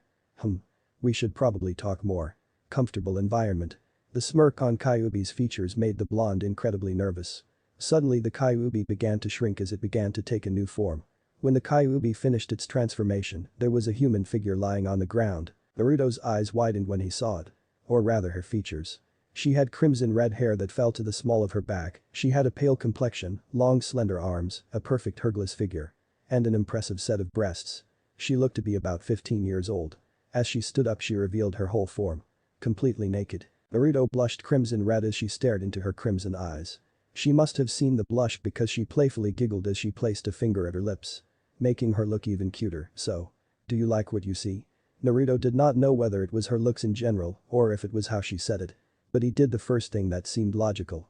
He fainted. If you people are having any trouble with Kyuubi's human form, just think of Mocha from Rosario Vampire with crimson hair and red slitted eyes. Then flashback, Sarutobi stared at the blonde.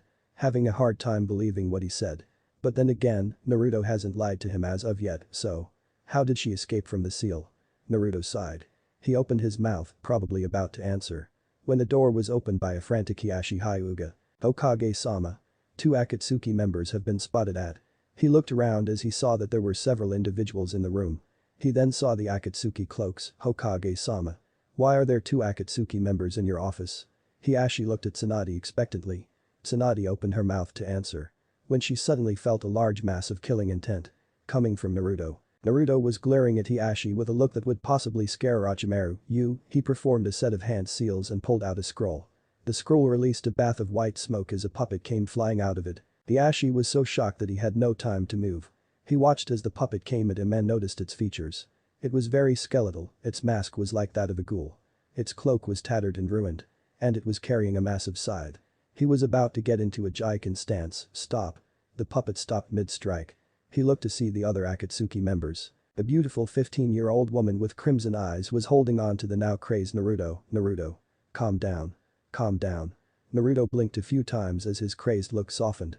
He withdrew the puppet and sealed it back into a scroll. Naruto walked out of the room. As he passed by Hiashi he whispered, "I am sorry." He left the room and walked down the hallway. Kyuubi follows close behind. Hiashi looked at Tsunade with a look that said, "What the fuck just happened?"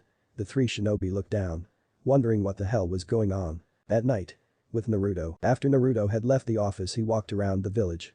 He had seen that there were a few changes to the village. But not enough so that he forgot the places he was beaten in. He looked down an alley. It was the last place he was beaten before he left for his training trip. He had walked around the village until he made it to the top of the Hokage monument. He looked at the village as he revealed a seal over his heart. He ran a bit of blood over it. Unsealing the tenchurin flower. He examined it for a minute as he looked at it through the moonlight, wondering if the tenchurin's legends in regards to the full moon were actually true. Since the flower had not yet opened at night, nor was it a full moon, he could not say for sure. He began to trim and comb the flower, making sure that it was perfectly cared for so that when she came to Konoha he could properly present it to her. Meanwhile, in the daimyo's palace, Mitsuki was looking at the moon, thinking to herself. She had been doing this ever since she had told Naruto that if the tenchurin flower was grown properly, she would come to Konoha and marry him.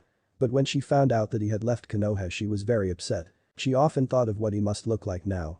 Her fantasies often brought the 13-year-old to very inappropriate places. She looked at the pond where her and Naruto had hung out for the day. She had cried there for over an hour when she heard that Naruto had left the village. She had finally stopped crying when her father had told her that she would be the first one he told if he got any new information on Naruto. She walked over to her bed and fell on it as she slowly allowed sleep to claim her. Her sleep was interrupted when she heard her father yell, "Mitsuki. Naruto is back in Konoha." She then flew out of bed and ran for her closet, looking for the best possible dress so she could properly present herself to the blonde. Unaware that there were 3 girls in Konoha doing the exact same thing. The next day, with Naruto was running through the exercises Sasori had taught him. He had finally managed to learn enough about puppetry that he could use his more advanced puppets. He could not however control more than 2 puppets at a time. He was now practicing using his newest puppet, Fuin. It was probably his most useful puppet. It was covered in seals that could hold just about anything. In fact, he had essentially made the puppet more of a portable base than anything else. Thanks to a large amount of advancements it could transform into a base for a small battalion. He looked the puppet over. The puppet itself was in the form of a barrel. However, the body was covered in many storage seals. The arms were also covered in storage seals. The entire puppet was like a large ant. He was inspired by Sasori-sensei's design for Kurori, Black Ant, albeit his own design was a bit bulkier. Naruto sealed up his puppet and went to reach for another puppet to modify and train with.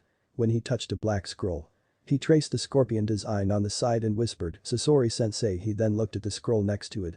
It was also black. But it had the design of a hawk with broken wings. He immediately grew angry as he looked at it. He sighed and reached for a scroll. When an Anbu with a cat mask appeared in front of him. She had long purple hair and had a slender figure, Naruto Uzumaki. "The council wishes to see you immediately." She quickly shunshined away from the blonde as he began to walk towards the Hokage tower. Meanwhile, Mitsuki was riding her horse right through the gates of Konoha, not even bothering to watch out for who was in the way, all the time yelling, "Get out of my way." Meanwhile her parents, Sora, Daimyo of Hai no Kuni and his wife, Natara, were following up at a more steady pace with a small entourage of samurai nearby. Natara looked down as her face palmed, "Oh boy. She is really excited right now. I wonder if we should have waited to tell her that Naruto came back to Konoha." Her husband looked down as he sighed. "Perhaps. But I don't think you want to be the one with snakes crawling underneath your covers." Natara shivered.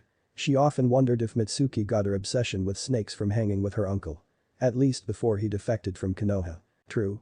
I curse Orochimaru for letting his niece sign that damn snake contract. But then again it was a family heirloom. The two saw that Mitsuki was getting too far ahead and proceeded to speed up the pace of their horses. Meanwhile 3 girls were heading to the Hokage tower to meet the man they were pledged to. Several minutes later. With Naruto. Naruto was walking up the steps of the Hokage tower. He was about to turn a corner, Naruto-kun. He was barreled over by a certain red-haired demoness. He looked up at Kyuubi and twitched. "Kyuubi? Where the hell have you been?" Kyuubi got off of him and smiled. "Oh. You see, I went to the hot springs for a dip. But they were so nice and comfortable that I fell asleep there. Sorry for making you worry about Naruto-kun." She wrapped him up in a hug and positioned his face in between her breasts. Naruto began waving his arms around as he began to lose the ability to breathe. Finally Kyuubi stopped giving him the pleasurable hug of breathlessness. And finally released him. He got up and began taking deep breaths. "Okay. Just don't worry about me like that again, okay? She nodded her head and did a mock salute. Yes, sir. Naruto's face palmed as they began to walk to the council chamber. Naruto knew the Hokage tower like the back of his hand. So it was no problem getting around. When they finally found the council chamber, he did what he normally did and just kicked the door right in. I am here. What do you want? The council looked at the blonde and his companion as he simply walked into the council chambers like he owned the place. He sat in a chair on the side of the wall as Kyuubi sat in the one next to him, so. What am I here for? Suddenly the doors were thrown off their hinges when Tsunade came barging through it, Sarutobi following close behind, and began yelling at the council, what the hell were you all thinking? How dare you do something like that the moment he leaves the village to train for a few years? The council began to shiver as Tsunade released a massive amount of killing intent. Naruto looked at Tsunade with a shocked and confused expression, what the hell is going on here? Tsunade turned to Naruto and sighed. Naruto. I think it would be best if you sat down for this. She passed him a bottle of sake. I know you are underage, but once you hear what the council has to say you are definitely going to need it. He nervously took the bottle of ache and looked at it quizzically. Thanks. I guess. He slowly edged to the seat he was assigned to and sat down. All the clan heads looked at him. He was about to say something when Sarutobi's old Kunoichi teammate stood up. Naruto Uzumaki. As I am sure you know, you are the last remaining user of the Mokuton blood limit. As well as the user of a paper bloodline that we have decided to call. She was cut off by Naruto. Origami no. The council looked at Naruto quizzically. The art is Origami no. It is an aim no kuni style of fighting that uses the bloodline of Ranbanhata or paper body. The council looked at him as if he had grown a second head. He began to massage his temples. I went through aim no kuni and met my aunt. Konan Uzumaki. She says that she and her twin sister were separated when their parents divorced. Apparently my mother's name is Kushina Uzumaki. What? The yell came from the clan heads. All of them are bug-eyed at the name. Shibi, surprisingly, was the first to voice his concerns. You mean that he is the son of Kushina? Then that means. Shibi's glasses fell from his nose, revealing his compound eyes as he fainted from shock. Hiashi was surprisingly the one who continued. He is Minato's son. Shit. Hiashi also proceeded to pass out. Tsume stood up and shouted at Sandaime. You bastard, you told us he was dead. Sarutobi looked down as he explained. Minato had too many enemies and I would love nothing more than to get their hands on Naruto. I did what I thought was right to keep him safe. He looked towards Naruto who was confused. Not that I am not enjoying you all yelling at each other. But who is Minato? If he is my father I have a right to know. Naruto looked at the Sandaime with an expectant look. Look, Naruto. I would love to tell you who your father is, but your father had too many enemies and they would love nothing more than to kill you. Naruto glared at the Sandaime and indicated to the civilian council. And having my own village try to kill me is much better. I would rather be in danger from outside enemies than inside enemies. And if my parents are alive I would like to know. Please. Sarutobi saw the look in his eyes. It was not one he had ever seen on the blonde. It was desperation. He sighed as he answered Naruto's question. Naruto. Your father. Was Minato Namikaze. The Yondaime Hokage. The one who sealed Kyuubi inside of you. Naruto had a blank look on his face as he stared at the Sandaime. What? Naruto exploded, releasing chakra in such high amounts it was visible. The council was so shocked by his chakra output that they were not able to prepare for the shockwave that came with it. Naruto began to grind his teeth together as he began to angrily ramble. You mean to tell me that my own father condemned me to a life of hell? What the fuck kind of father would do that to his own son? He fell into his chair and sighed, bitching and moaning about it isn't going to help me. The council looked at the blonde as he then looked back at the council, so. If I may ask. Why the hell was I brought here in the first place? The council looked at him. Tsunade decided to answer for him. The council. In its infinite wisdom.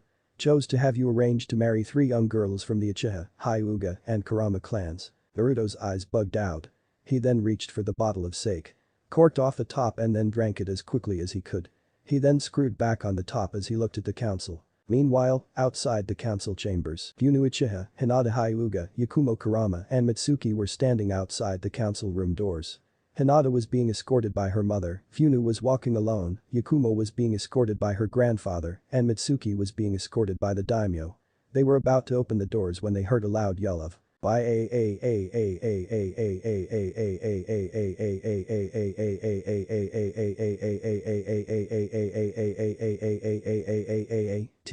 The group looked at the doors as a single thought went through their heads. What is going on here? Chapter 5.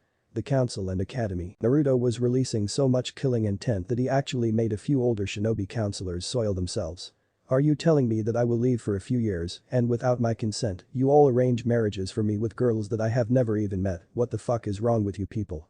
Hiashi Hyuga stood up. Naruto, since you are the last of your clan, you need to be betrothed to several women to rebuild your clan. The fact that they are of high standing will improve your clan's image. Naruto snarled at Hiashi. Who asked you wide eyes? A better question would be. Who the fuck asked me if they could betroth me to anyone? Did anyone here ever consider that I don't want to rebuild my clan? Everyone was shocked by his statement, and even if I did, I want to marry for love, not for some screwed up politics, you assholes. Naruto turned towards the doors of the council chamber. He turned back to the council, and by the way, I already have someone in mind for a possible wife. He opened the door, expecting to be able to walk home. But what he saw in front of him made his jaw drop. There were 4 absolutely beautiful girls standing at the front of the council room. All of them wearing illustrious kimonos. The girl to the far left was wearing a black kimono with ornate flaming designs running up the cloth. Her hair was tied back in a regal ponytail. Her lips had a luscious red lipstick to it. Her eyes were perfectly shaded. A deep midnight black. She carried herself with an authoritative stance that would be worthy of a true kunoichi. The girl standing next to her had beautiful dark purple and was wearing a white kimono with feathers coming from a raven as a design. Her lips had a slight tint to show a small amount of makeup. Her eyes were like the Hyuga heads. But they were a softer lavender color. She carried herself with a shy stance. But he could see an underlying potential in her. The girl next to her was stunning. She had a pale complexion, as well as stunning dark red hair. Almost a brownish color to it. She was wearing an earthen kimono with ornate vines crawling up the side. Her lips were lightly tinted red and she had a small amount of blush. She carried herself with a calm, tranquil stance. The last girl left him speechless. The girl was wearing a lovely green kimono with beautiful ornate serpents along the designs, stitching and hemming. Her hair was a silky black and her eyes were golden with snake-like slits. She carried herself with a clearly excited stance. He knew who she was. After all, she was the one who gave him the tenchurin flower. Naruto stared at all 4 beautiful girls and he began to stutter. Ah. Ma. Humana. Ha. Thump, and he fainted. Hinata, Funu, Yakumo and Mitsuki looked at Naruto and suddenly turned to each other and screamed, "Look what you did to him." The girls began to bicker and argue as their escort sighed to themselves. This is going to be more difficult than we thought.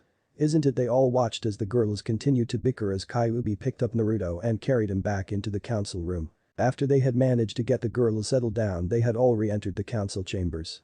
Kyuubi had managed to wake up Naruto. But she was currently trying to convince Naruto to remain long enough to at least consider the benefits. And she was currently failing. Kyuubi, look. I understand where you are going with this, and the fact of the matter is that I do not wish to accept the Kra. Naruto-kun, this will help your clan. And. Naruto cut her off. Look, Kyuubi, I know you think this will benefit me in the future, but the fact of the matter is that I refuse to marry anyone unless I hold genuine feelings for them. Kyuubi sighed as she looked at Naruto. And for now. Accept the Kra, but only allow girls who genuinely care for you and that you care for as well be with you. Does that suffice? Naruto looked at her to retort. But sighed. He was going nowhere with this. Fine. I will take the Kra. Under the conditions that the girls that I marry have to genuinely care for me. I will look them over for any seals that are forcing them to do this and I will immediately remove them. If I see even the smallest amount of deception in their eyes, I will not even look in their direction. Am I clear? The clan heads nodded while the civilians muttered to themselves. Sarutobi stood up. Besides that fact. Naruto. What exactly did you train in for the past 5.5 years? Naruto looked at Sarutobi and smiled. Well. I studied puppetry. As you saw in your office. Sarutobi smiled while Hiashi shivered. I also studied sealing, bijutsu, and various ninjutsu. Oh yeah, summoning and. He was immediately silenced when the entire council yelled. Summoning. Naruto cringed at the loud noise as he sighed. Yes. Summoning. I got the contract when I went through Mushy Pass. Shibi Aburam gasped when he mentioned Mushy Pass. But. Mushy Pass is a deadly area filled with dozens of insect species that no one has ever been able to control. Much less survive. Naruto looked at Shibi and sighed. That's because the insects in Mushy Pass are summon animals. Just like the toads on Mount Myabakuzen. Everyone looked at Naruto. You thought all summon animals came from some sort of alternate dimension. The clan heads looked down while the civilian council curled an eyebrow. Naruto slapped himself in the face. Man. Well, I am sure you want to know how I got the scroll. I was walking through the forest with my sensei. The two of us got separated. I ended up in the Mushy Pass when I tried to look for him. And man was it hell going through that place. Flashback. Naruto ducked as a large wasp came flying at him. He used his bow staff and swatted it out of the way. He then ducked again as another wasp came hurtling at him, damn it. No wonder people hate these things. Naruto swatted away another giant bug as he pulled out Vanguard. He had since modified his first puppet and it was now his favorite puppet. He used his bow staff as a mount as he jammed it into a wall. He jumped up on the bow staff and swung his puppet at the insects. We sliced a few in half. The insects just kept coming at him, damn. Where the hell are all these things coming from? Naruto turned around as he swatted another one away. He looked around as he saw another group of the massive insects heading towards him. He mentally cursed, shit. Can this get any worse? Suddenly the ground he was standing on shattered beneath him as he fell downwards. He began sliding down a slick gooey substance. He finally found an end as he crash-landed into a slimy pool of whatever the hell he was in. He pushed to the surface as he began to spit out the substance which managed to get into his mouth. Ack. What the hell is this shit? Naruto opened his eyes.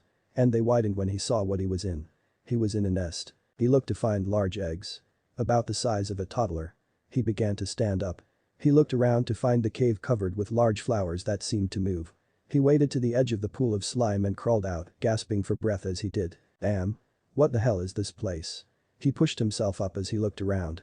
He was in some sort of catacomb.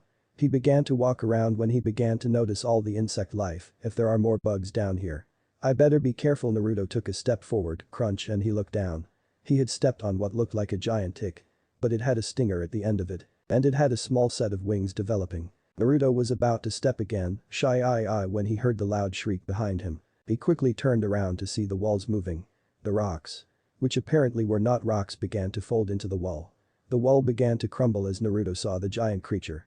It had to be the biggest bug he had ever seen in his life. It had the form of a massive wasp, but it had long front legs like a praying mantis. And it had massive wings. The insect opened its eyes, showing crimson orbs. It saw where Naruto's foot was and shrieked. It scuttled over to Naruto where it tried to impale him on its spiked tail. Naruto swerved out of the way and slammed the bug in the face. Making his own body shake with the vibrations. He managed to gain enough of his own movement back so he could avoid a strike from the insect's frontal claws. He jumped out of the way and threw a kunai at the bug. It bounced off of its armor. Naruto cursed, shit. This thing has to have a weak point. Think Naruto. It's just a big bug. It has the same anatomical features and… Oi duh. Why the hell didn't I think of that before? Naruto ran towards the bug as it began to flap its massive wings. As it was about to jump off the ground, Naruto drove the bow staff into the insect's incredibly soft wings. He then tore upwards, shredding the wing. The insect fell to the ground as Naruto dealt a strike to its abdomen. The insect fell over and lay limp on the ground. Naruto was about to walk away. When he suddenly heard scuttling. He turned around to look into the shadows. And his eyes widened at what he was seeing. There were large beetles coming at him. But they seemed to be going at a steady pace. His eyes widened when he realized why they were going so slow. He now admits. The bug he was fighting was not the biggest he had seen. Slowly a massive form was revealed. The head was similar to that of a queen termite. But it had rhinoceros beetle horns. 3 to be exact. Its legs seemed to be gangly, but it had 6 massive pincers up front that looked like they could cut through stone. As more of the insect was revealed he noticed large green pods on its back. Suddenly one of the pods exploded as a worm-like creature fell to the ground. It squirmed for a minute while it began to move towards one of the pools. The insect began to raise itself as Naruto noticed that the end of its body was connected to it. What appeared to be a massive sac.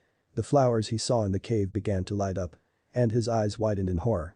The sac that the insect was connected to went deep into the catacombs and circled around the nearby sludge pools as they poured out more sludge. He stared into the insect's compound eyes.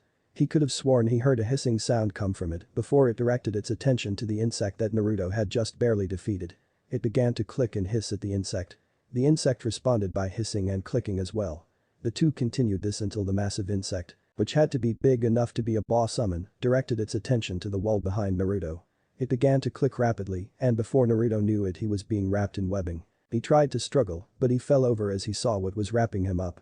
The flowers on the ceiling and walls were actually massive spiders about the size of a man. They finished wrapping him up as another insect came crawling up to him. It sat near the base of Naruto's neck and began to leak out a digestive fluid that ate at Naruto's flesh. Naruto hissed in pain and tried to struggle, but he was being held down by the spiders. Meanwhile the insect dropped a single egg into the hole as it began to secrete a saliva-like substance that closed up the hole. The pain then began to crawl up his spine until the pain skyrocketed in his brain. The spiders let go of Naruto. But immediately he felt incredible pain at the base of his neck. It felt like someone was drilling into his spinal cord. He suddenly began to interpret the clicks and hisses into words. The process seems to be working. Quite interesting. And he is quite resilient, he may in fact be worthy. He kept hearing these noises and words until the pain finally stopped. He groaned in pain as the spiders began to cut the webbing around him. He suddenly heard chuckling. He looked to find that it was coming from the massive insect. I see. You are strong. But we do not know if you are worthy of the gift we wish to dispose upon you. We shall see through your memories. Suddenly Naruto saw every last pain that had ever happened to him. He heard the other insects' clicks, growls, and their screams as he saw all of his memories. But why were they screaming? Suddenly the memories stopped flooding through his mind. He looked up to see the insects looking down. And they were shaking as if they were crying. Suddenly he heard the giant insect sob out, "You have suffered so much. Yet you do not strike back. You hold good in your heart. You are worthy." The insect waved its massive front claws as another insect came crawling out of the wall, carrying a massive scroll on its back. Naruto looked at the insect in confusion. "What are you talking about?" The insect spoke up. "We are the insect summons. For over 300 years we have guarded the scroll of our family, thinking that none would ever come to be worthy of signing it. You, however, are worthy of that honor." The insect carrying the contract placed it in front of Naruto and began to unfurl it. On the scroll were 5 names. Andre Abiram, Karamis Kamizuru, Lilinet Arthagist, Hiyori Kitamura, and Zephan Segmist. Those individuals were the only ones to ever sign our contract. And each one took a clan away from the contract. The Abirams took the Kakachu. Kamizuru took the bee family. The Arthagist took the rhinoceros beetles. Kitamura took the tarantulas. And Segmist took the termites. Each of the clans taken was essentially kidnapped. But we have not been able to find them. Naruto looked at the first name. Abiram. So a clan from Konoha had kidnapped the Kakachu originally. And? You want me to have this honor? When you have already lost 5 clans. The insect nodded its head as it answered. Yes. I do. Naruto stood and placed his hand over his heart. Then I swear to you. I will find the wayward clans. And I will try to bring them back for you. What is your name? The insect seemed to smile. If it was possible for mandibles to make a smile at least. My name is Kabutamushi. Then flashback. After that I met back up with my sensei. By all dumb luck he had managed to capture a segment and an Arthagist. And both were the current holders of the scrolls. The clan heads looked at Naruto in shock. But Abiram's head looked down. But we have grown so attached to our Kakachu. Must you really take them from us? Naruto gave Shibi a serious look. Perhaps if I speak to Kabutamushi-sama, I might be able to work out an agreement. But the other 2 contracts must be returned. Shibi sighed as he began to pray. Kabutamushi would allow his clan to continue using the Kakachu. Suddenly a civilian council member spoke up. Who was your sensei? Boy. Naruto looked down with a sad expression. My sensei. Naruto's eyes began to water. The clan head saw this and all of them thought, what happened to his sensei? Clearly the civilians did not see this nor did they care, as one of them, a pink-haired woman yelled out. Stop stalling, brat, and tell us who your sensei was. He couldn't have been all that great, seeing as he is not here with you. If he was so great he would have come with you and… The woman was silenced by a blast of killing intent from the blonde. My sensei was Akasuna no Sasori. And I had the misfortune of watching him die. He let up on the killing intent and sat down. The council began to whisper in shock. Well, Danzo stood up. Lord Hokage.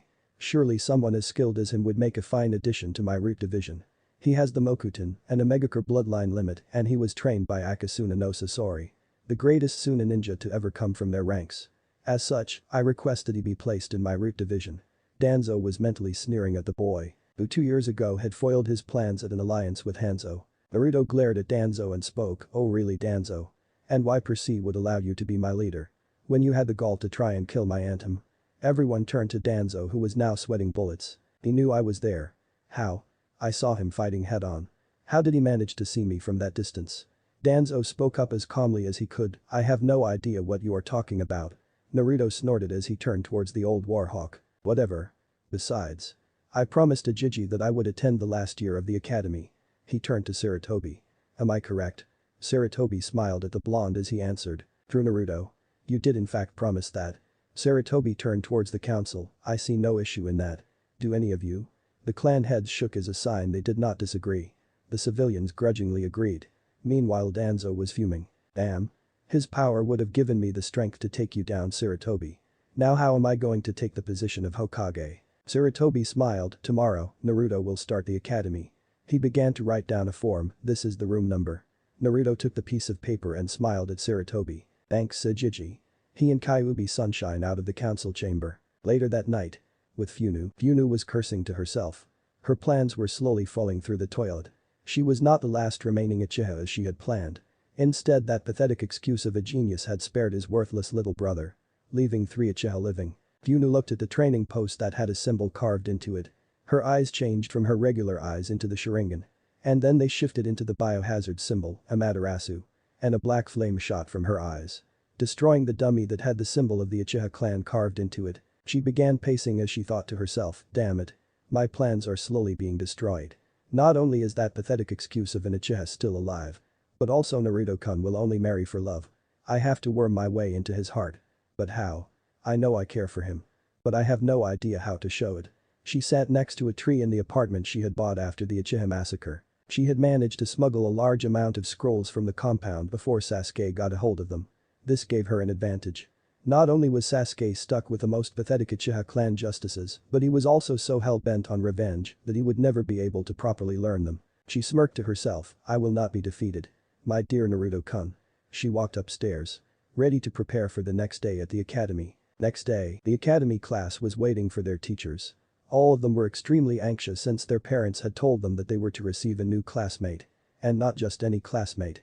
A Senju who has the Mokuton. Sasuke was brooding, on the inside however he was scheming, I will defeat this dope and I will make him teach me his justice. So I can kill him. Hinata was quivering. She knew who it was and it made it that much harder to get out of bed. But she wanted to gain Naruto's affection. Funu was thinking of possible ways to get Naruto to fall for her. Kiba was looking at Hinata with lust, I will beat this new dope and I will show Hinata-chan that I am the man for her. Yes, Kiba will be bashed in this fic. Why?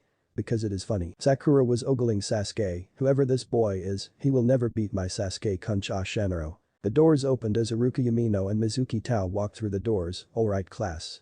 I am pleased to announce that we have a new student today. Please treat him with the same respect you wish him to give you. The doors opened again as Naruto stepped through them. The class had mixed reactions. Hinata was blushing at him, Kiba was snarling when he saw the blush, Sakura was humming at the sight of him, Sasuke was looking at him as if he was a pole to be measured, Funu was looking at him with a seductive smirk. The reactions continued until he spoke, hello everyone. My name is Naruto Uzumaki. I hope we can all get along. Chapter 6. Academy and Akatsuki. The Sepro Evolution.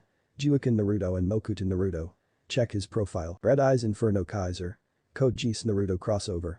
Check his profile for details. BRACOHALO 117. Well.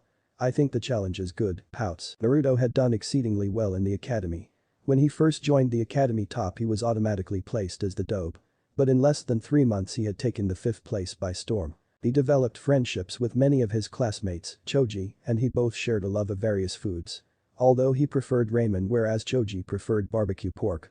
Both he and Shikamaru had tactical minds. Although Naruto was a lot more energetic than Shikamaru.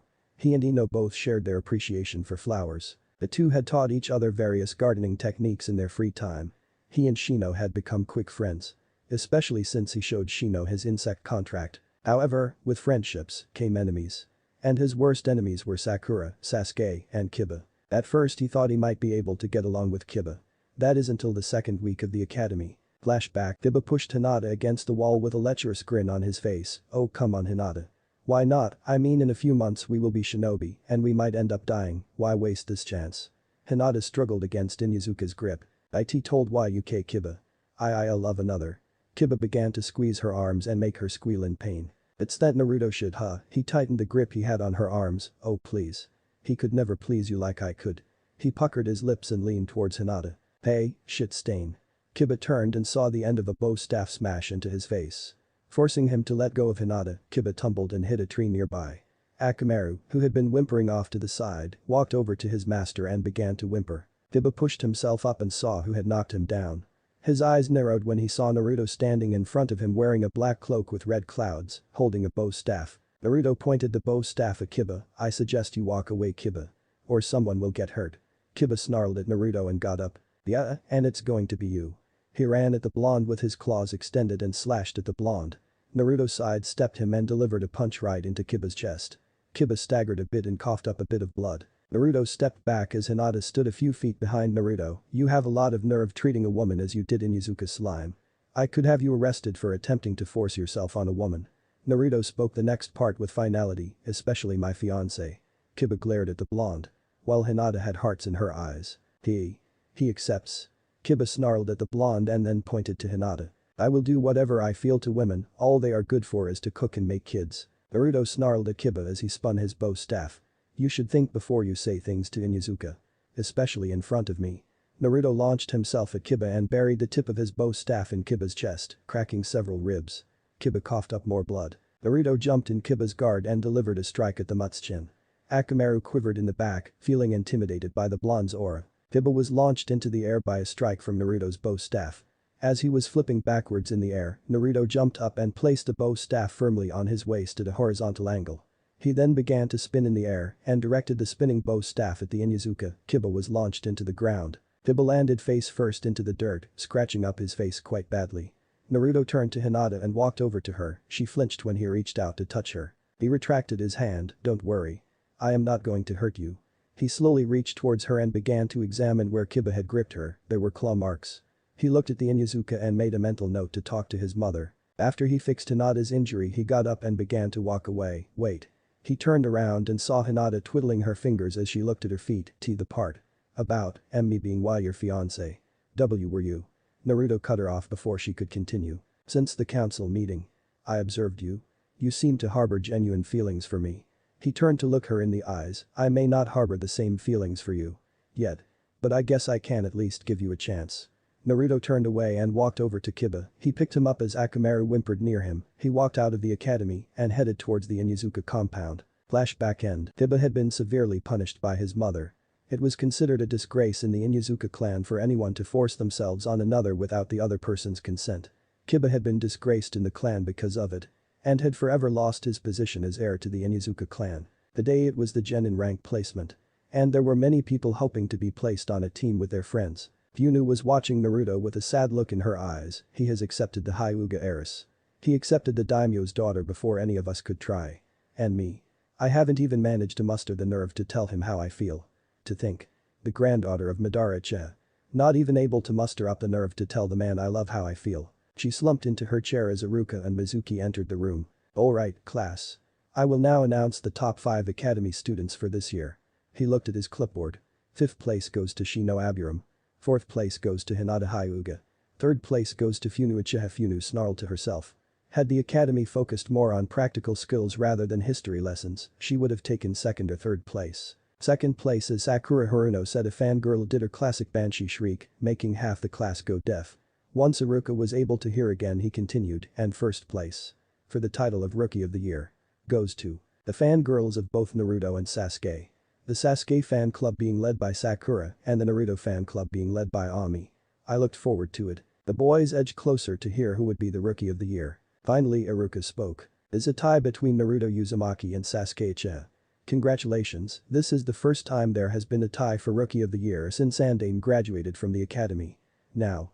Iruka was silenced by Sasuke who stood up and yelled. This is unacceptable. Only an Uchiha could ever be worthy of the honor of becoming Rookie of the Year.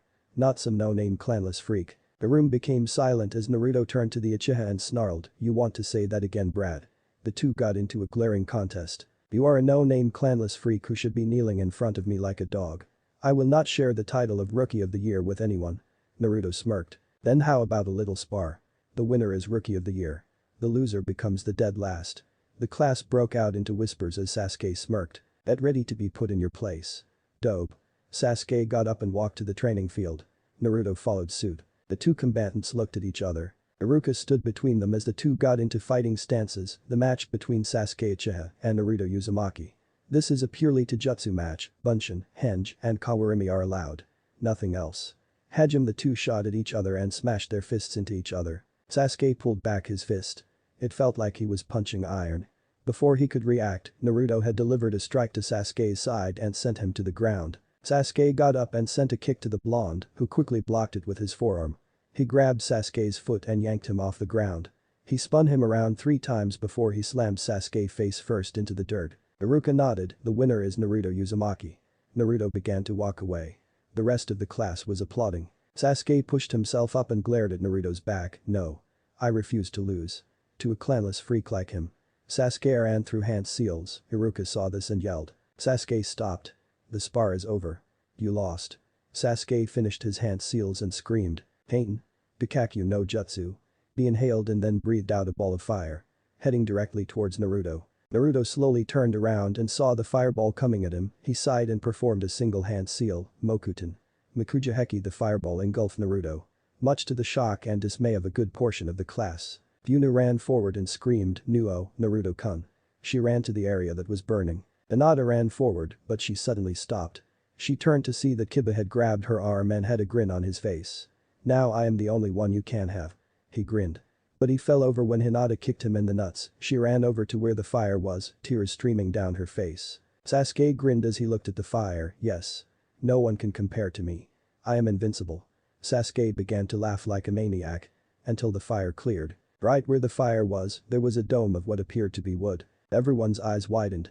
How did a dome of wood appear in the middle of a spar? The only person who could do such a thing was Hashirama Senju. Would Naruto be? Mokuton? Jubaku Iso, the ground beneath Sasuke erupted as Naruto came flying out of it. Being followed by dense vines that began to wrap around Sasuke. Sasuke was fully wrapped up in the vines, leaving only his face visible. Naruto landed in front of Sasuke and placed a kunai at his throat. I won. Dope. Naruto smirked as he walked towards the students. And was glumped by two sobbing girls. Hinata and Funu. Naruto was not surprised by Hinata.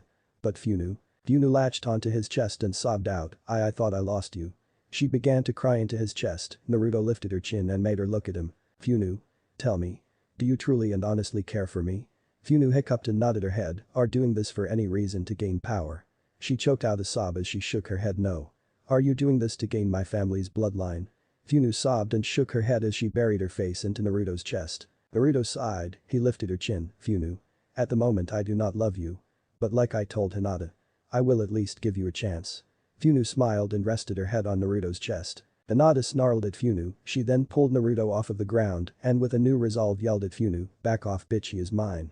The class was startled by Hinata's boldness. Funu was slack-jawed for a minute before she grabbed Naruto out of Hinata's grip and pulled him to her, making his face go between her breasts. No way, he is mine, damn it. Hinata grabbed Naruto's arm and pulled. Mine. Funu did the same. Mine, mine, mine, mine. The class was following how the two heiresses kept pulling Naruto, as if it was a tug of war. The Naruto fan club was letting an I'm tears fall. Why can't I have Naruto-kun going through each of their heads? This continued until Iruka managed to break up the tug of war and directed the group of kids to the class. Meanwhile, Ikumo had sat in her room painting for the last few months, only leaving to get food and drink and to go to the bathroom.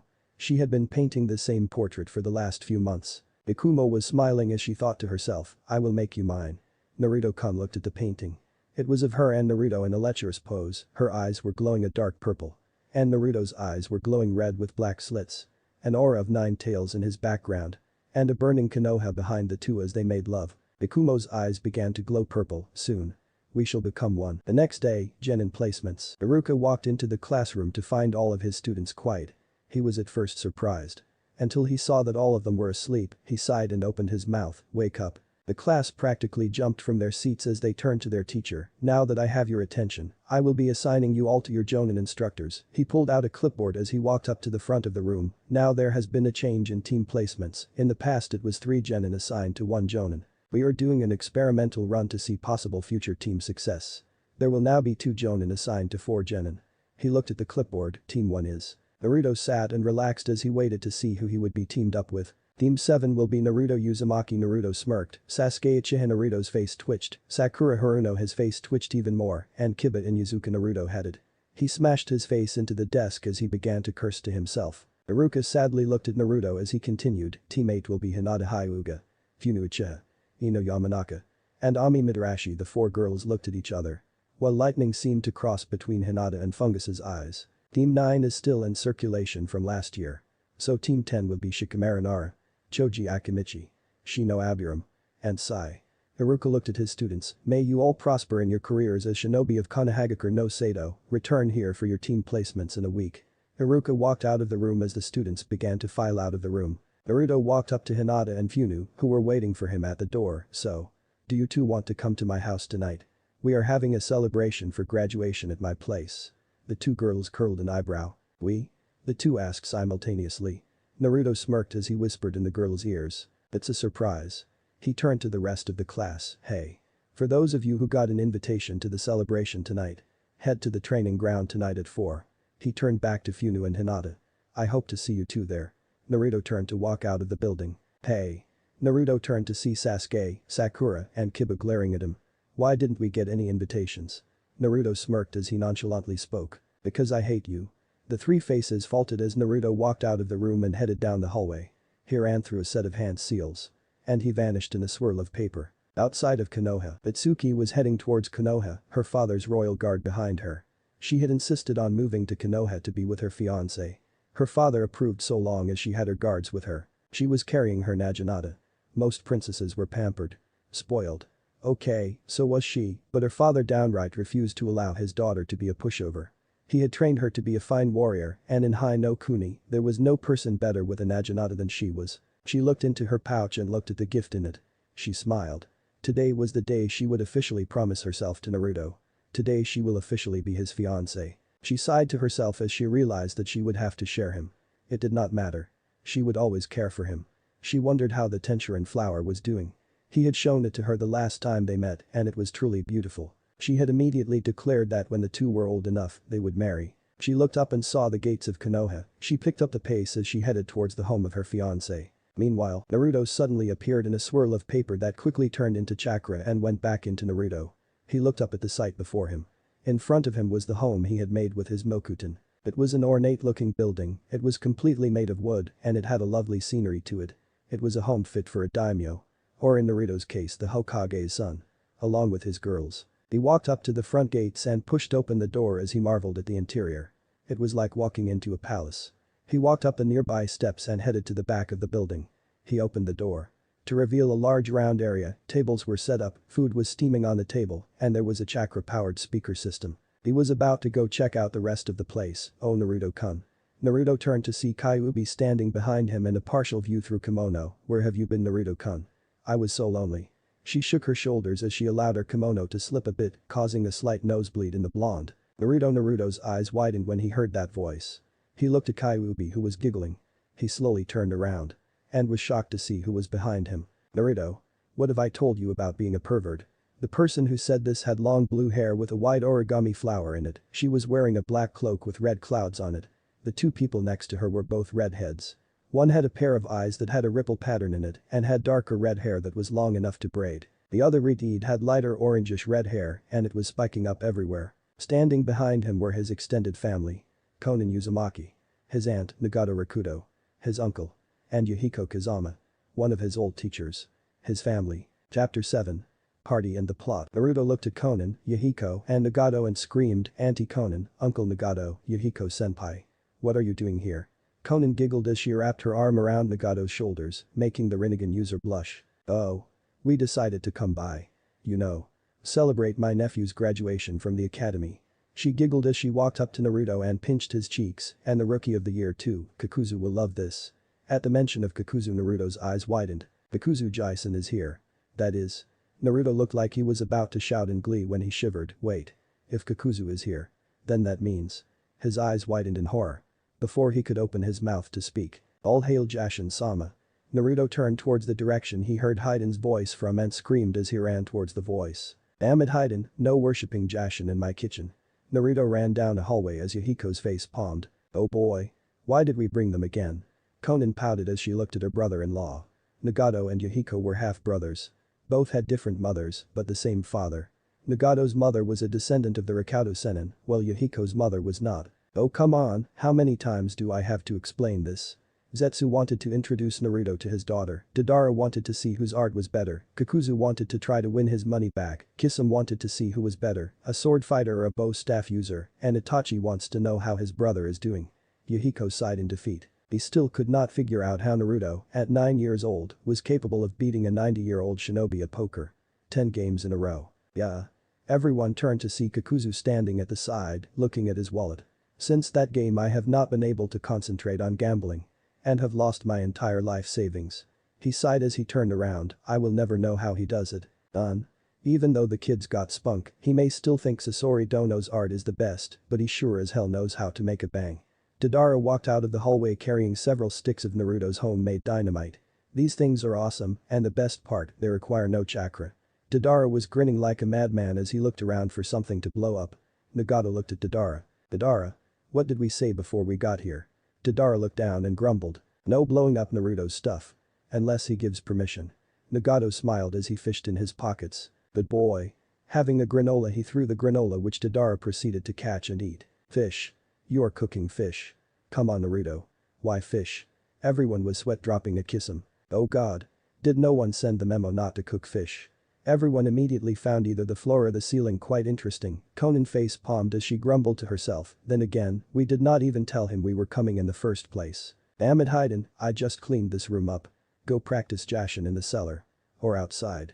Anywhere but in the important rooms of the house. Naruto kicked open the kitchen door as he was carrying a bloody mop. I swear I question that man's sanity.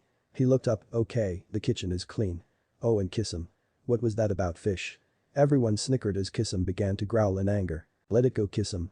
Everyone turned to see Itachi walking out of the bathroom. It's not like he knew we were coming. He pulled out a box of Pocky and began to munch down on it. Hey Itachi. How's it going? Oh, by the way, your brother is an ass, tried to kill me yesterday with a fucking fireball. Itachi sighed as he rubbed his temples. Why am I not surprised, he always did take after our father. But anyways, when is the party starting? Itachi asked with excitement. After all, parties meant sake. And Itachi loved his sake. It will be starting at around 4. So that means we have 3 hours until Naruto leaves. Before he shouted, and Zetsu. Stay the hell out of my damn wine cellar. Naruto walked down the hall as Zetsu appeared out of the wall. Damn it. How does that bastard do it? It would be nice to use for infiltration. Or to avoid so we can get his rare sake. That too. Everyone's sweat dropped. Only Zetsu would be able to have a conversation with himself and not be admitted to a mental ward. With Naruto was walking through the halls of his mansion. He had looked at all the portraits in it. There were portraits of many various scenes of his training, his senseis. He had a few senseis, but Sasori was definitely the sensei he admired most. Oftentimes he would think of him as a father. Naruto turned down a hallway, and at the end of the hallway was an arched door, and it was locked incredibly tight. No one was getting in there unless they had the Mokuton, and no one without the Ranbanhata would be able to get out of the vault. He had made sure that it was safe from all intruders. On the walls of the hallway were various paintings and photos, ranging from photos of him with the Akatsuki to paintings of battle scenes. He had painted a good portion of them. And Saratobi had even offered to buy a few of them for a generous price. But he refused, saying that each painting was special. He walked down the hall and looked at each object on the wall. One was a picture of him making his first puppet. Sasori had taken the photograph, saying that a puppeteer's first puppet is always a memorable thing. Another was a painting of the Three Wolves Mountains in Tetsu no Kuni. They had stopped there to acquire a body for his third human puppet. The next painting was of a forest that had a beautiful design. Each one was a picture of events that he always remembered. He stopped in front of one. It was his favorite photo. The photo was of him, Sasori, Hayden, Kakuzu, Zetsu, Itachi, Kisum, Nagato, Yuhiko, Konan, Deidara, and Kyuubi all in one big photo. He sighed as he turned to the door. He went through hand seals, Mokuton, Fuinkai. The wood in front of the door was instantly covered in dozens of seals that lit up for a moment before dimming back to black. Naruto walked up to the door and pushed it open and walked inside. The doors were then covered in sharp paper that would regenerate so long as there was an available source of wood. And luckily, there was a massive source. Beyond the doors was a room that he had made after he finished the house. It was a room where he kept every memento he had. On the walls were several bow staffs that he had collected from various nations. There was a bookshelf that had books of every variety. As well as a few special triggers if he moved certain books. Near the center of the room there was a beautiful tree with a smooth surface and had lovely crimson leaves with white flowers. There was also a table covered in various origami he had made over the years. He walked up to what looked to be a scroll rack and opened his cloak, revealing 13 scrolls. There were 7 black scrolls. And 6 white scrolls.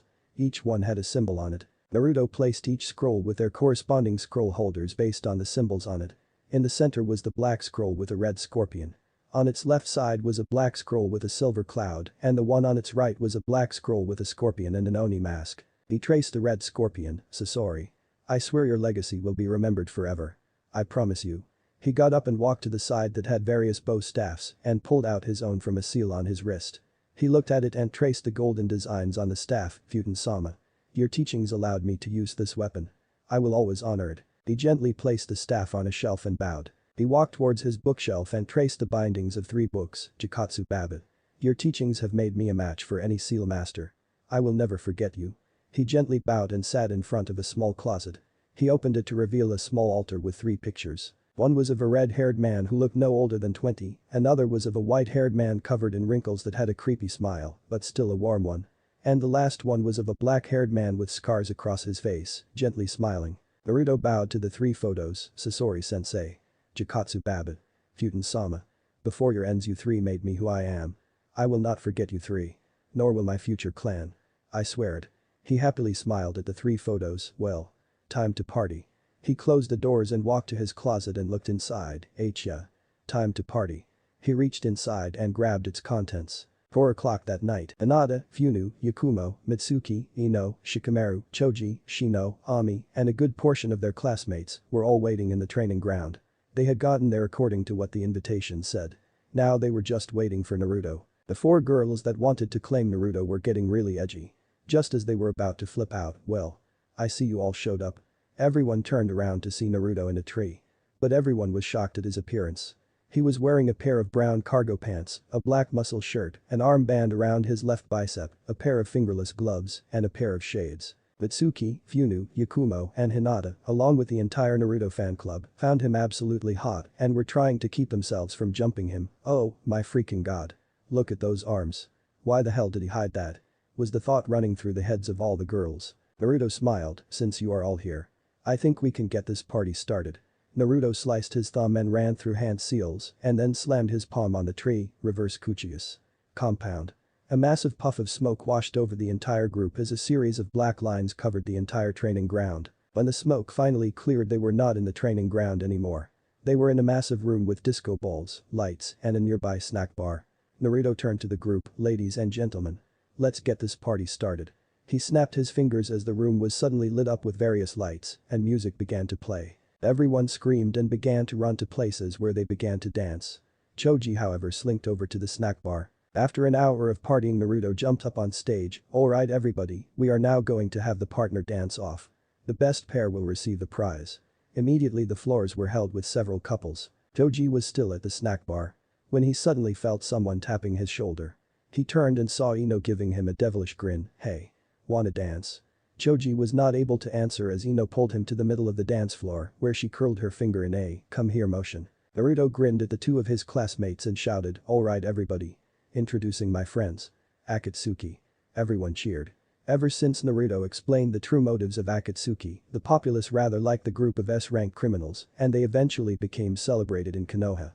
The stage was lit with fire as Zetsu, Deidara, Yahiko, and several instruments appeared on stage. Deidara was at the drums, Zetsu was at the guitar, and Yahiko was at the electric keyboard. Naruto jumped towards the microphone and spoke into it, and for our first song. Please enjoy. Closer by Inoue Joe. Start playing 4th Shippuden opening. Ino grabbed Choji and began to forcibly make him dance with her. Choji eventually began to dance to the movements, making Ino smile a bit. Choji got into the movements, and the 2 began to dominate the dance floor. At the very end of the song Choji lifted Ino and spun her around before he fell on his ass, Ino landing on his chest. Their lips crashed together. Everyone immediately stopped as they looked at the 2. Ino quickly got off of Choji who slowly pushed himself up and walked away, a forlorn expression on her face. Naruto saw the 2 and yelled out, hey, could someone take over for a minute? Kisame immediately came out and grabbed Mike and no heavy freaking metal Kisame.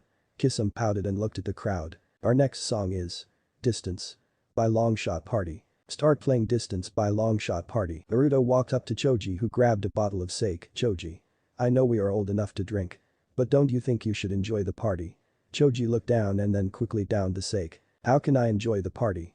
Look at what I did, because I was so damn clumsy I made a fool out of Ino-chan. He grabbed his face in his palms and grunted, damn it. Why does this always happen to me? Naruto patted his big bone friend's back and spoke. Choji. Maybe if you told Ino how you feel then. Choji cut Naruto off. She will never feel the same. He groaned again, why did the girl I love have to be so amazing? Naruto was about to answer. What? Both Choji and Naruto turned around to see Ino standing there with her eyes wide and her mouth quivering. Choji went wide-eyed and was about to run when Naruto grabbed his shirt and slammed his ass back on the chair. Slightly cracking it, no Choji. You are going to sit down on this chair and explain your feelings to Ino. You are not going to run again. Am I clear? Naruto gave Choji a look that said, say yes or you will be in pain, to which Choji nodded. Naruto walked past Ino and went back to the party. Ino looked at Choji and walked over to the bench. See Choji. Is what you said true? Choji looked down and sighed. Yes, Ino. I understand if you wouldn't want to be with me. After all. I am just a fat-assed excuse of a Choji did not get to finish as Ino stood and snapped at him. No. You are a sweet gentle guy that any girl should be honored to date. Choji looked surprised at Ino. He was not expecting her to say that. That was for sure. But Ino. Ino hugged Choji and spoke. Choji. I have liked you for so long. I only pretended to like Sasuke before to make Sakura confident. I slimmed down my figure to attract you, Choji. Not Sasuke. You. She hugged him tighter as she rested her head on his chest. Please. Don't reject me. Choji looked at Ino in shock. Why would you like me of all people? Ino smiled as she nuzzled into his chest. Well. For one. You are a sweet guy who would do anything to protect his friends. And two. You don't care what other people say about you. Sure, you get angry when people call you fat, but you don't let it control your life. Well, I let go of Choji and pointed to her body. Which agreeable was a bit too thin to be normal, care too much about what people think of me. Choji smiled as he looked at Ino. Ino. I don't care how you look. You are an awesome confident girl. I have no idea why anyone would not want to date you. Choji looked down. Ino smiled and grabbed his face. And slammed her lips against his. Finally. Choji and Ino turned around to see their class looking at them. We were wondering when you two were going to get together. Choji and Ino were shocked. What? You think none of us noticed how Choji would look dreamily at Ino all the time and how Ino would giggle and blush when she watched Choji during lunch? The two genin blushed in embarrassment. Ami ran up to the two. Come on lovebirds, let's party. She dragged the two to the dance floor where everyone was cheering for them. Naruto chuckled off to the side. He knew that getting those two together would be a good idea. Oh Naruto-kun. Naruto slightly shivered as he heard two voices behind him. He turned around to see Hinata and Funu grinning lecherously at him. Hi girls. How do you like the party? Funu grinned as she walked right next to Naruto. Oh. She began to trace her finger down his jawline. I think the party is spectacular. She leaned closer to his ear and said huskily, but I can think of so many more pleasurable things. Naruto shivered. Causing Hinata to growl at Funu. That bitch. Kick her ass. Hinata pushed Funu aside. Oh yes Naruto-kun. This part is amazing. Why don't we discuss how great it is over a nice cup of sake? She grinned lecherously and afterwards we can have some real fun. Hinata leaned in closer while she gently moved her hands closer to his butt. Oh girls. The two girls turned around to see Conan standing in front of them. Might I ask what you are doing to my nephew? The girls blushed profusely, realizing they had just been caught trying to seduce the woman's nephew. We were The two could not form a coherent sentence, causing Conan to giggle. Oh don't worry. I have no problem with my nephew dating you both. She looked at Naruto with a demonic tint to her eyes and a creepy smile, but if you end up becoming a pervert, I will personally cut off your little friend. Naruto quickly nodded his head. Conan immediately went back to her cheery self. Good. Now. Why don't you go speak with Yakumo? She indicated to the young auburn-haired girl on the side. I heard that she liked painting. Why not show her what you have done? I will talk to the two young heiresses. You go talk with Yakumo. The smile on her face was sincere. But underneath it, one could see an underlying threat to it. Naruto wasted no time and walked over to Yakumo.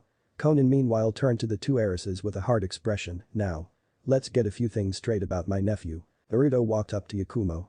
Who was sitting with a drawing pad in her lap. Hey Yakumo, she looked up at him. I was wondering how you were doing.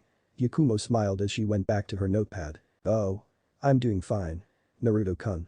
So she looked up at him. I heard you had a variety of paintings. Perhaps you could show me a few. Naruto chuckled. Sure. Why not, I was actually planning on showing you Hinata, Funu, and Mitsuki them later. But hey, what is a few hours early? Yakumo stood up and followed Naruto as they went to a door near the side of the dance hall. Mitsuki saw this and narrowed her eyes. What is she going to do to my Naruto-kun? She immediately downed her punch and walked towards the door. Naruto opened a door to a room and revealed what was inside. The entire wall was covered in one massive painting, and by the looks of it, the painting was still in process of being completed. Hell, the painting was only halfway done. Yakumo walked around the room, marveling at the sight. You like it? I started it as a sort of memorial to what has happened to me in my life. Yakumo looked to where she assumed the painting began and saw a massive nine-tailed fox being pulled into a set of intricate lines on a baby's belly. She looked at the rest of the painting and saw that it was indeed based on history, if the apparent age of Naruto in each painting was any indication. But she stopped when she saw what she assumed to be Naruto weeping over a dead carcass. And another carcass behind him. But it was incomplete.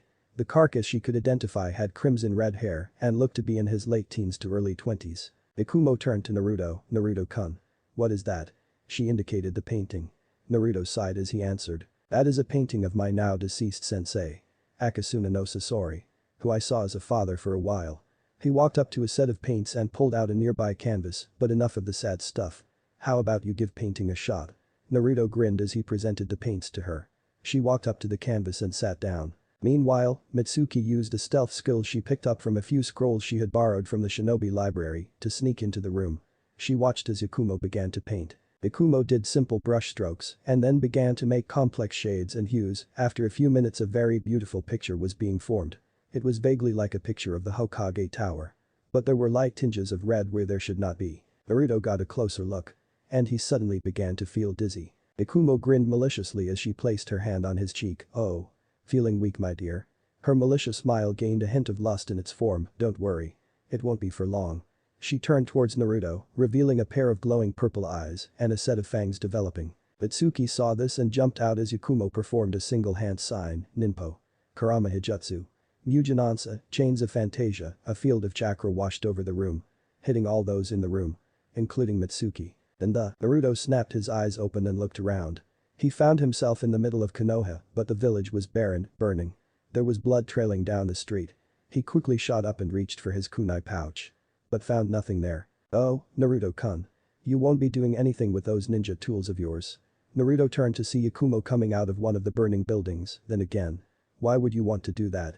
She began to slip off her kimono. When you have me.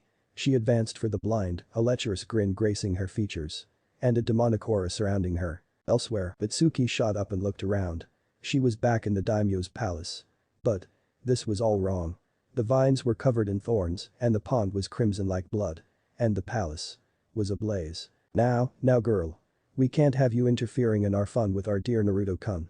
Mitsuki turned to see glowing purple eyes and a set of razor-sharp teeth in a nearby shadow. After all. Once he becomes ours. All this indicates the state of the palace, and more. She'll become a reality. Mwahahahaha. The eyes disappeared in the shadows as the ground beneath Mitsuki began to rot and blacken. Chapter 8. The end of Plot 1. Naruto backed away as Yakumo began to strip in front of him, a sultry grin on her face. What's the matter, Naruto-kun? Isn't my body? She let her entire kimono fall.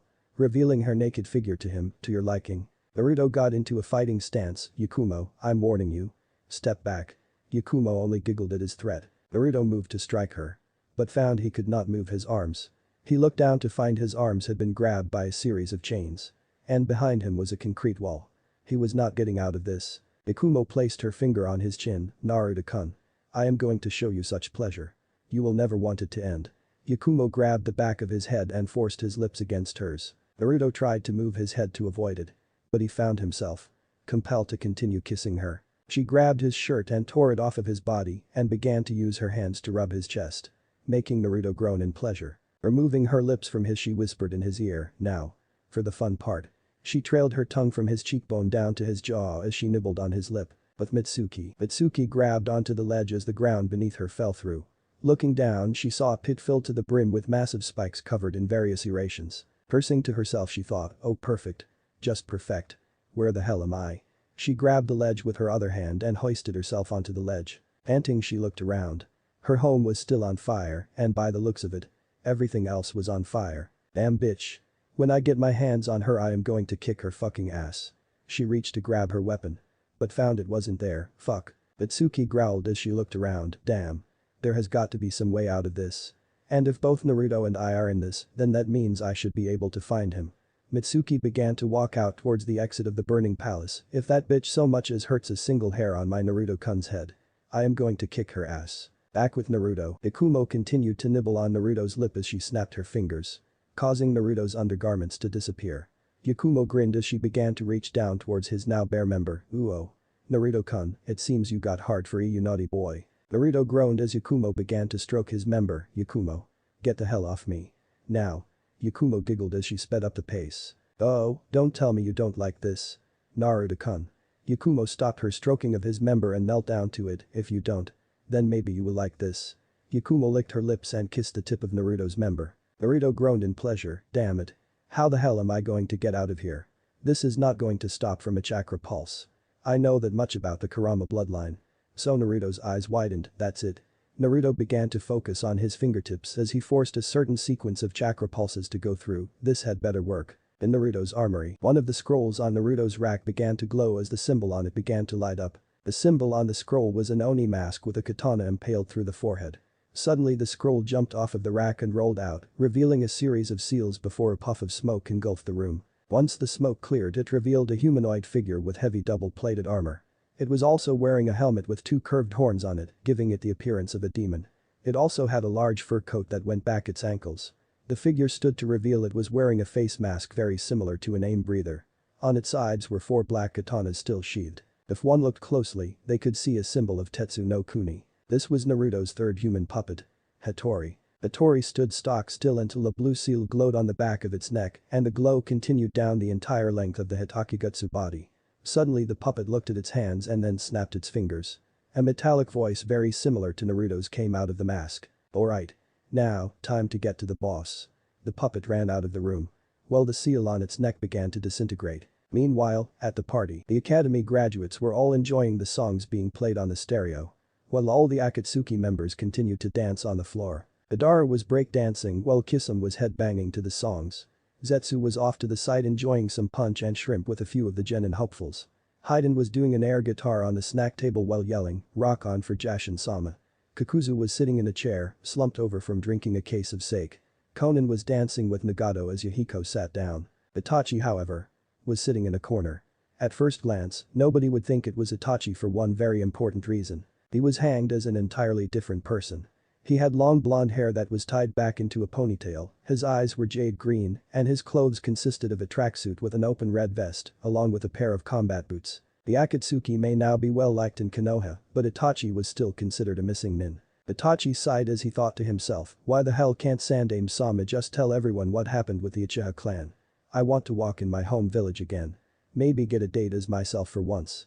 And not one of those stupid fangirls. Erg. Itachi was about to get up and get a drink. When he felt a sudden influx of chakra. He looked around to see which direction the chakra was coming from. It was coming from the other side of the house. And by the chakra's movements and the feel. It was moving somewhere else. What confused him was the fact that it felt like Naruto's. But for some reason, it seemed to steadily be growing weaker, odd. Naruto's chakra usually either stays the same size or grows larger. Even with high ranking, it is hard for him to lose any chakra. Back in the Jinjutsu, Naruto groaned as he thought to himself, Hattori had better get here soon. Bikumo was now sucking on his member after she had removed all of his lower clothing. She released his member with a resounding pop before she looked at Naruto with lust. Now. For the main course. She twirled her fingers as the branches holding Naruto forced Naruto onto his back. Yakumo licked her lips as she climbed up on top of him. Don't worry about Naruto-kun. This is going to feel really good. She looked back towards his stiff member and positioned her entrance in front of it. She began to slowly bring herself down as she gently spread the folds of her lower lips. Oh. Yes. Either Yakumo was a masochist or she was actually feeling pleasure. She finally simply let Naruto's dick slide inside her. Ahhh, she panted as she began to rock back and forth. Oh yes, she grasped her hair as she yelled. Oh yes. Ooh fuck Naruto. Yes. Naruto was trying as hard as he could to avoid being released.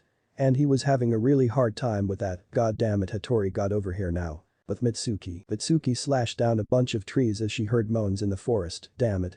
That sounds like Naruto-kun. If that bitch tries anything you'll what? Mitsuki turned around.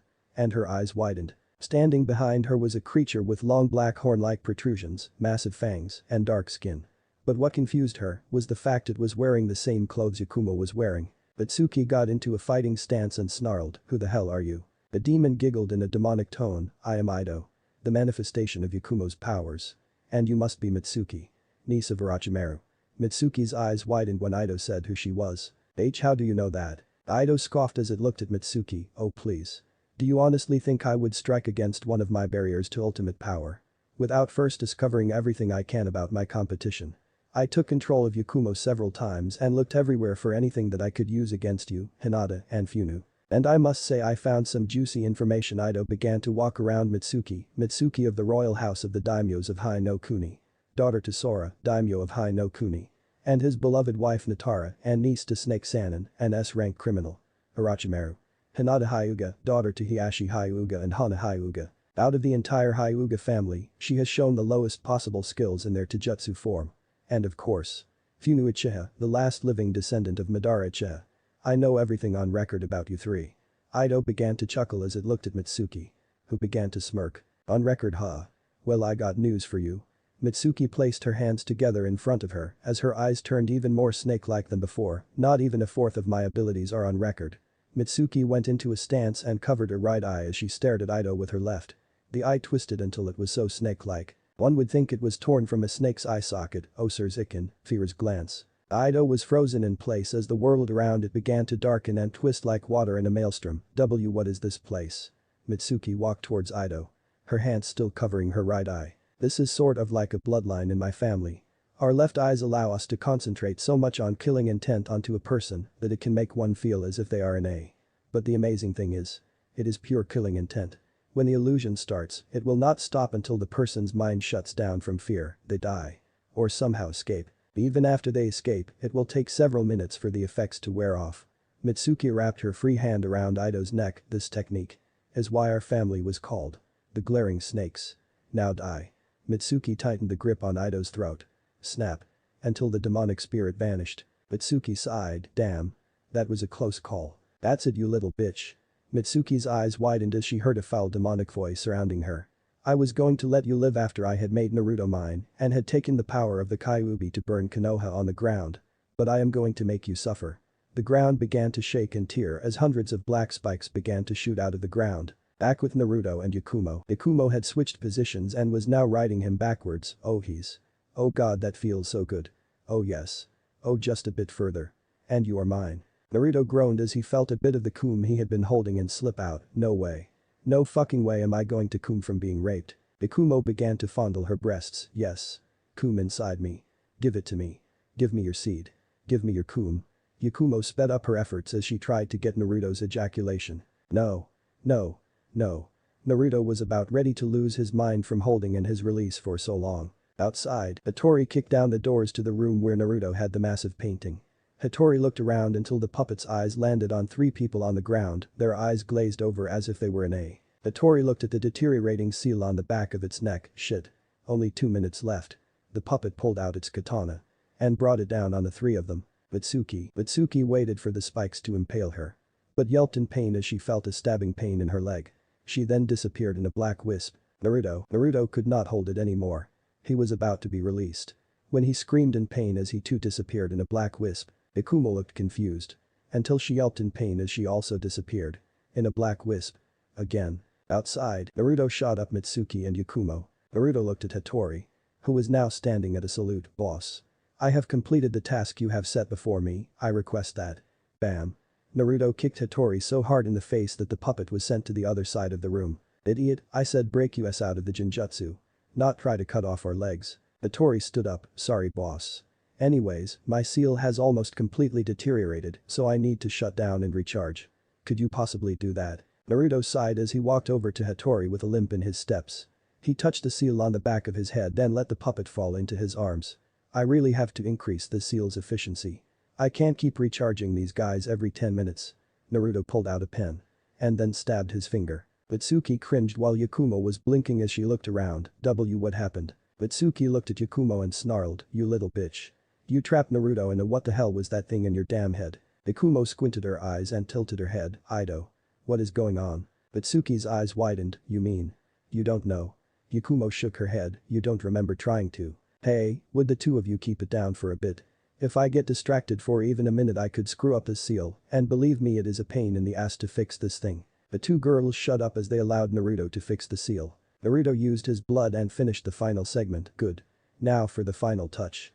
Naruto began to charge a bit of chakra into the seal, making the seal glow red and then back to blue. He sighed as he wiped his forehead. Alright then. I am beat. Thump. Naruto fell over in an instant and began to sleep as Hattori also fell on top of him. Mitsuki and Yakumo looked at each other. Let's get him back to his room. They nodded to each other as they each grabbed either Naruto or the puppet and began to drag him through the house towards his living quarters. Time skip. The next day Naruto had woken up and had asked Yakumo what had happened. Apparently, she had a demonic spirit living inside of her. Naruto had managed to get some details on the spirit and had managed to seal it up. Since then he had been working on his puppets, bow staff techniques, and his sealing skills. It was now the day that they would officially meet their teams and senseis. Naruto kneeled in front of the altar he had in his room and lit some scented oils for each picture. I will see you later. my senseis. Naruto got up and grabbed his scroll case and placed it inside his cloak. He grabbed his favorite bow staff and checked over the seals on his wrists. Okay. Time to get ready. Naruto vanished via Shunshin and headed towards the academy. Hinata and Funu were glaring at each other while Kiba was trying to ask Hinata for a date. Sasuke was brooding while trying to ignore Sakura's incredulous yapping. Ino, Ami, Choji, Shikamaru, Shino, and the rest of the class backed away from the considered danger zone. Suddenly a large burst of wind sent everyone dodging flying papers as Naruto appeared in the room. Hinata and Funu were ogling his new look. Naruto was wearing a tattered black cloak with red clouds on it. On the inside of the cloak were 13 scrolls with various symbols on each one. On Naruto's back was an ornate golden bow staff with dragon-like designs flowing up the sides. Naruto also wore a ring on his left thumb with a kanji for jewel in it. Naruto looked at everyone and snorted, "What? Nobody ever seen Shunshin before." Everyone face faulted as they watched Naruto sit in between Hinata and Funu. Kiba, Sasuke, and Sakura were having their own thoughts on the blonde. How dare the Dun have power that I deserve? I am an Uchiha, an elite. His power should be mine. That Baka is trying to upstage Sasuke-kun to gain my attention. How dare that Bakemono? That bastard orphan stole Hinata-chan from me. I will make him pay and claim Hinata for my own. Boom, the doors slammed open, revealing Kyuubi standing there in a very interesting set of clothes. "Oh Naruto-sama. You forgot your bento again." Kyuubi was wearing a tattered pair of black women's hakama with red clouds on it. Her upper shirt consisted of a woman's skin-tight woman's jacket that cut off just below her breasts, providing a shred of decency. On her left pinky finger she wore a ring with the kanji for void. Sasuke looked at Kyuubi, "She is perfect. With her I can restore my clan." Sakura glared at Kyuubi, "That hussy better stay away from my Sasuke-kun." Kiba drooled as he looked over her figure, "Okay. Scratch plan A, humiliate Naruto. And get Hinata and the babe." Naruto looked at Kyuubi and sighed, "Kaiu-chan. What have I told you about wearing such a provocative outfit in public?" Kyuubi touched her fingers together much like a certain heiress would and looked thoughtful. Only do it while you are around." Naruto slapped his forehead, "I gave up. Just try to avoid bringing too much attention to yourself." Kyuubi did a mock salute, "Yes sir." Naruto sat down as Kyuubi chose to sit next to Hinata. Time skip. 3 hours later, all the other groups had already been picked up by their senseis and the only ones left were Naruto, Sasuke, Sakura, Kiba, and Kyuubi, who said that she is not leaving her Naruto-sama. Sasuke walked over to Kyuubi. "Why would you want to be with Adobe, who has no clan name, when you can be with an elite Uchiha like me?" Kyuubi got into a thoughtful pose as she began to name off reasons. "He is kind, sweet. I think he is cute. I question your sexuality. Shall I continue?" Sasuke got pissed off and swung his fist at her. "How dare you deny me, you bitch." Sasuke was about to strike Kyuubi when the vixen raised a single finger and stopped his punch. "I suggest you understand your opponent before you fight them." Her eyes glowed crimson as a demonic aura surrounded her, "It could get you killed." Sasuke jumped back and trembled, "She is strong. I must have her. And the council will give her to me." Kiba sauntered over to her, "Hey baby. Sorry you have to be with that dead last loser right there. Hey," he reached towards her, "how about you come home with me so we can have some fun?" Kyuubi turned to Kiba and smirked. Before she delivered a punch to his chest that sent him to the other side of the room, "Try to touch me again. And I will rip your arms off and then shove them up your ass." She said it in such a sweetly sick voice it scared everyone there. Naruto shook his head as he looked at her, "Kaiu-chan. Must you cause conflict?" Kyuubi grinned as she latched onto Naruto, "Yep. It's what I do." The doors to the room opened as 2 men walked in. One had gravity-defying silver hair, had his headband covering one of his eyes, and had a face mask on. He had standard Jounin attire and was carrying around an orange book with the words, "Icha Icha Paradise" on it. The other one had spiky brown hair, a metal face plate that outlined his face and a pale complexion. He also had standard Jounin attire. The white-haired man put his book away, "By my first impression of you. You're all a THWACK. Crunch. Crack." The man stopped dead in his tracks as 3 tree roots shot out of the ground and impaled the wall next to his head, between his legs, and right next to his side. While 3 more tree roots impaled similar areas with the other Jonin. Naruto had his hand raised and snarled, "Your first impression. How about I tell you my first impression? You two are pathetic excuses of Jonin who have no perception of the word time and are likely to get us killed on the first mission. I will meet the rest of you on the roof." The roots receded as Naruto and Kyuubi sunshine to the roof. The 2 Jonin swallowed as they looked at the others, "Let's do what he said." The 3 genin nodded, knowing that currently, disobeying Naruto was a hazard to their health. Chapter 9. Introductions, Relations, and Genin Test. Naruto whistled a tune as he waited for his new team to get to the roof. He decided to pass the time by reviewing his seals. Opening his scroll, he read through one of the several seals he had created. Shoji Fuin, combination of storage seal, chakra seal, and cage bunshin. The seal allows one to seal a cage bunshin inside of an object and allow them to take full control of said object. Works best in conjunction with battle puppets. Naruto had developed the seal because his puppet skills were limited in their usage due to his lack of proper chakra control, and the seal allowed his cage bunshin to use a full range of motion inside the puppets, making them extremely dangerous. Naruto continued reading, but began to twitch as he felt something soft and squishy press against the back of his head. Kyuubi. What are you doing? Kyuubi grinned and jumped. Yay, Naruto-sama knew it was me. Naruto sighed as he looked at Kyuubi. You are the only person I know who will do something like that. Kyuubi pouted as she sat next to Naruto. You're no fun, Naruto-sama. Naruto sighed at Kyuubi's attitude. Oh, there you two are. Naruto looked up to see the white-haired Jonin, the black-haired Jonin, and his three teammates walk out of the building. You really shouldn't go ahead with your senses. Naruto looked at the white-haired man. You shouldn't be 3 hours late to a meeting. It could get both you and your teammates killed. The Cyclops Jonin nodded his head. Touché. Anyways. He sat down on a ledge. How about we introduce ourselves? Sakura looked at the white-haired Jonin. Up. Sensei, what do you mean? Naruto groaned as he looked at the pink-haired Banshee. Honestly, if you are so stupid you need to ask, then why did you join the shinobi program? Sakura looked at Naruto. Shut up, you baka. She swung her fist and was about to punch Naruto when he grabbed her by the wrist. Last I checked. The assault of a fellow shinobi is treason. Sakura glared at Naruto and pulled back her fist, sitting down with a noticeable HMPH. Kakashi gave them an eye smile. Okay, I guess I will go first. I'm Kakashi Haddock. Things I like and things I hate. I don't feel like telling you that. My dreams for the future. Never really thought about it. As for my hobbies. I have lots of hobbies. The group sweat dropped as they looked at him. All we learned was his name. The other Jonin sighed and looked at the four genin. Okay, I will go next. My name is Yamato. I like walnuts and a bit of botany. I dislike oily foods, Orochimaru, and traders. My dreams for the future are to lead my team to great heights. My hobbies are reading books and architecture. Kakashi's eyes smile. Alright then. Dog boy, you go next. Kiba glared at Kakashi, then sat back. My name is Kiba Inuzuka. I like Akamaru, said Puppy barked happily. Steak, and Hinata-chan, he said whilst glaring at Naruto. I dislike anything chewy, and Naruto. Naruto shrugged his shoulders at this. My hobbies are taking Akamaru for walks, and my dream is to get Hinata-chan to fall for me. Naruto rolled his eyes. Yeah, like that is going to happen. Kakashi nodded his head. Very good, Kiba. Now, you next, Pinky. Sakura glared at Kakashi. My name is Sakura Haruno. I like blushes while looking at Sasuke. My hobbies. Blush looking at Sasuke, dreams for the future. Giggles as she stares at Sasuke, dislikes. Naruto baka. Naruto looked at Sakura, asking me if I care. Kakashi stopped the two before they could get into an all-out argument. Alright already. Okay, doom and gloom, your turn. Sasuke snorted. My name is Sasuke Uchiha. I hate a lot of things and like very little, and I have no hobbies. My ambition is to revive the Uchiha clan, he said while looking at Kyuubi, and to kill a certain man. Naruto noticed Sasuke look at Kyuubi when he mentioned reviving his clan. Not on my watch, asshole. Kakashi's eyes smiled. Very good, Sasuke. Your last, blondie. Naruto looked at Kakashi and sat up. My name is Naruto Uzumaki. I like ramen, Mitsuki-chan, Hinata-chan, Funu-chan, Oji-san, and gardening. I dislike arrogant pricks, stupid fangirls, and moronic perverts. My hobbies include training, studying new types of plant life, and painting. My dreams for the future, restore my clan, and become Hokage. Kakashi's eyes smile. Alright then.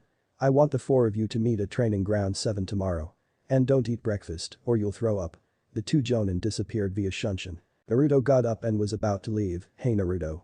Said Blonde turned to see Sasuke glaring at him. What do you want, Uchiha? Sasuke looked at Naruto. And glanced at Kyuubi before he turned to look at Naruto again. That woman.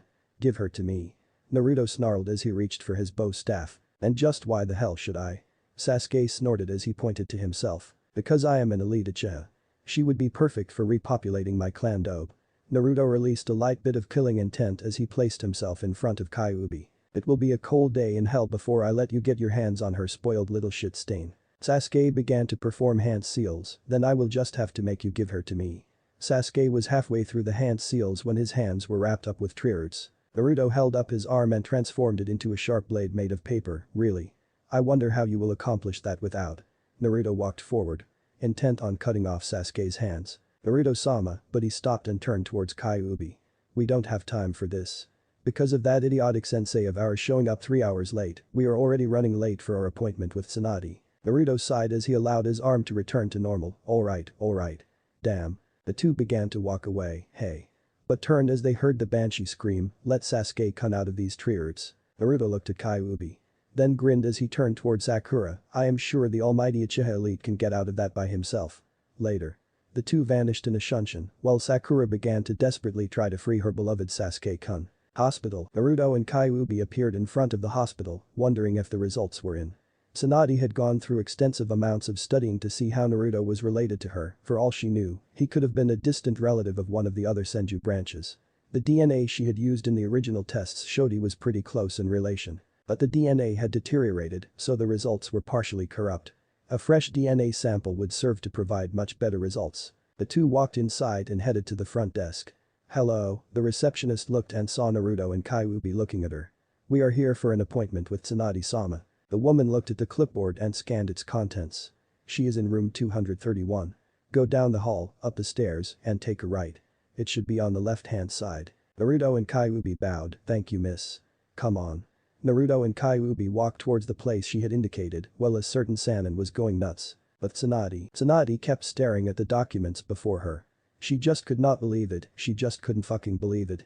How could she have blind to something like this for so long? Laying before her were hers, Nawaki's, and several other birth certificates, including Naruto and Minato. Along with that were the DNA samples and coding that had managed to be preserved.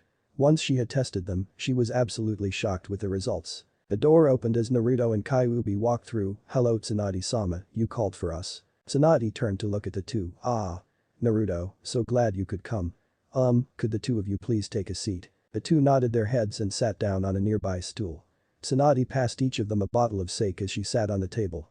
Trust me, you are going to need those. Naruto and Kyuubi nodded their heads as he got ready to uncork the tops. Okay. Where to begin? Well. I was curious as to how close of a relation you were to Naruto, so I took the liberty of doing some DNA tests, but what I found weird was that your Y chromosome perfectly matched the DNA of my brother Nawaki. Now. I found this to be incredibly weird since you got your Y chromosome from Minato. So I did a bit more digging. And I found that she passed over a few documents. Those are forms stating that the two twin sons of my parents were to be separated upon their divorce. I grew up with Nawaki and my father. But I never even knew the other twin existed. So I looked into the background of my mother and found her maiden name. Naruto and Kyuubi leaned in closer as Tsunade took in a deep breath. Her maiden name was Namikaze. Naruto and Kyuubi were about to uncork the tops of the sake bottles.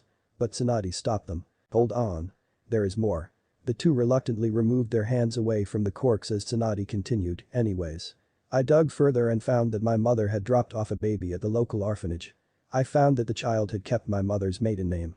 The baby was Minato Namikaze. Your father. Was my baby brother. Naruto uncorked the top of the sake bottle and guzzled it down as quickly as he could. He then placed the cork back on the top and looked at Tsunade, so you are my aunt. Tsunade grinned, pretty much. Tsunade did a classic Naruto grin as she scratched the back of her head. Thump. But opened them when she heard the telltale sound of a body hitting the floor. She looked down to see Naruto on the floor, having fainted from shock. Well. That was expected. Next day, Naruto walked up to the training ground, wearing the same outfit he had worn the day before. Once he entered the clearing he saw Sasuke, Sakura, and Kiba sleeping at the foot of one of the nearby trees. He sighed as he looked at them, obviously they were too stupid to eat breakfast before they came here. Naruto walked over to a tree and sat on the branch as he waited for their sensei. 20 minutes later Naruto was beginning to lose his patience, neither one of their senseis had even shown up. He was about to jump off the tree and destroy the field when they finally showed up. Where the fuck are you two? Naruto's shouted question ended up waking up the three other genin. Kakashi smirked, well. We got lost on the road of life. Naruto jumped off the tree and leaned against the trunk. You can't get lost on a road that only goes one way, you damned moron. Kakashi sighed, alright then. Now. On to the real genin test. The explanation is the same as in canon, but with 3 bells instead of 2. Alright. Go. Immediately, Kiba, Sasuke, and Sakura scattered, leaving Yamato and Kakashi. And Naruto. Naruto had indeed stayed behind and was staring down the two jonin. Kakashi's eyes smile, you know. You are a bit odd. Naruto snorted as he reached towards his pouch, this coming from a jonin with no perception of time. Kakashi turned towards Yamato, Yamato, I will take care of this. Hold on to the bells please. Kakashi handed Yamato the bells, who then quickly jumped away. Naruto looked at Kakashi. Afraid I might actually get the bells. Kakashi shrugged his shoulders, no. I am more worried about the Uchiha getting them, he is the only one who shows enough talent to do so anyways. Naruto's eyes narrowed, typical Uchiha worshipper. Naruto snapped out 2 scrolls. One with a cracked Uchiha clan crest and another with an Oni mask with a katana impaled through the forehead, always the arrogant ones. Naruto threw the scrolls in the air and performed a single hand sign, Kai. The 2 scrolls were covered in smoke clouds as Naruto suddenly adjusted his fingers into odd shapes. 2 figures finally revealed themselves. One was the samurai Naruto used to free himself, Mitsuki and Yakumo from Deuce. The other one was a new one. He had black hair that was partially spiky, as well as lightly curled. He had a single Sharingan eye on his left side, while the other side had bandages covering it. His entire right side was covered in a tattered black cloak. He was wearing Konoha Anbu garb. On his forehead was a headband, but instead of a village symbol, it had a white flower with a red demon eye in the center. Kakashi's own eyes widened when he saw the figure. He had worked with that very same person when he was in Anbu Black Ops, SH Shisui. Uchiha. Naruto nodded his head, yep, the one and only Shunshin no Shisui. My very first Hitakigutsu. Kakashi's eyes widened, human. Puppet. Naruto nodded again, that's right. Although he looked at Shisui, I had to do quite a few modifications to him. Kakashi narrowed his eyes. What do you mean modifications? Naruto grinned as he adjusted his fingers, you will find out. If you can provide a challenge. Kakashi reached towards his pouch and clicked it open, perhaps. He pulled out the same orange book from the day before, but. How about I let you make the first move? The blonde shrugged his shoulders, okay he suddenly vanished into thin air as if he was never there to begin with. What? Kakashi shouted as he looked around. Naruto had been here a minute ago. So where, the bells? How could he be so stupid? Naruto was heading after Yamato. Kakashi quickly turned towards the direction he felt Yamato's chakra and quickly ran into the forest. Yamato suddenly felt Naruto's chakra signature disappear, what? Where did he go? He then felt Kakashi's chakra begin to come closer, what is going on? Ibaku Satsu Yamato looked down to see several tree roots shooting up towards him. And all of them were covered in sharp spikes. Chidi performed a series of hand seals, Mizu Shunshin as the roots began to wrap around him, he vanished in a swirl of water. He appeared on the other side of a clearing, panting from the sudden chakra influx, where the hell did that come from? Yamato began to look around, trying to sense a chakra signature. When he suddenly heard clapping coming from behind. He turned around to see Naruto standing there with his 2 human puppets, wow. And here I thought I was the only Mokuton user in Konoha, yet here we have another Mokuton user.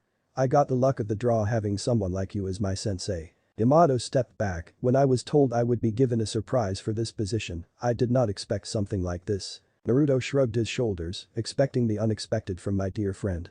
Now Naruto leaned back as he placed his fingers in a ram sign, shall we begin? The 2 puppets stood up straight as a seal on the back of each of their necks glowed. The same glow went down the entire lengths of each of the puppets' bodies. They looked around.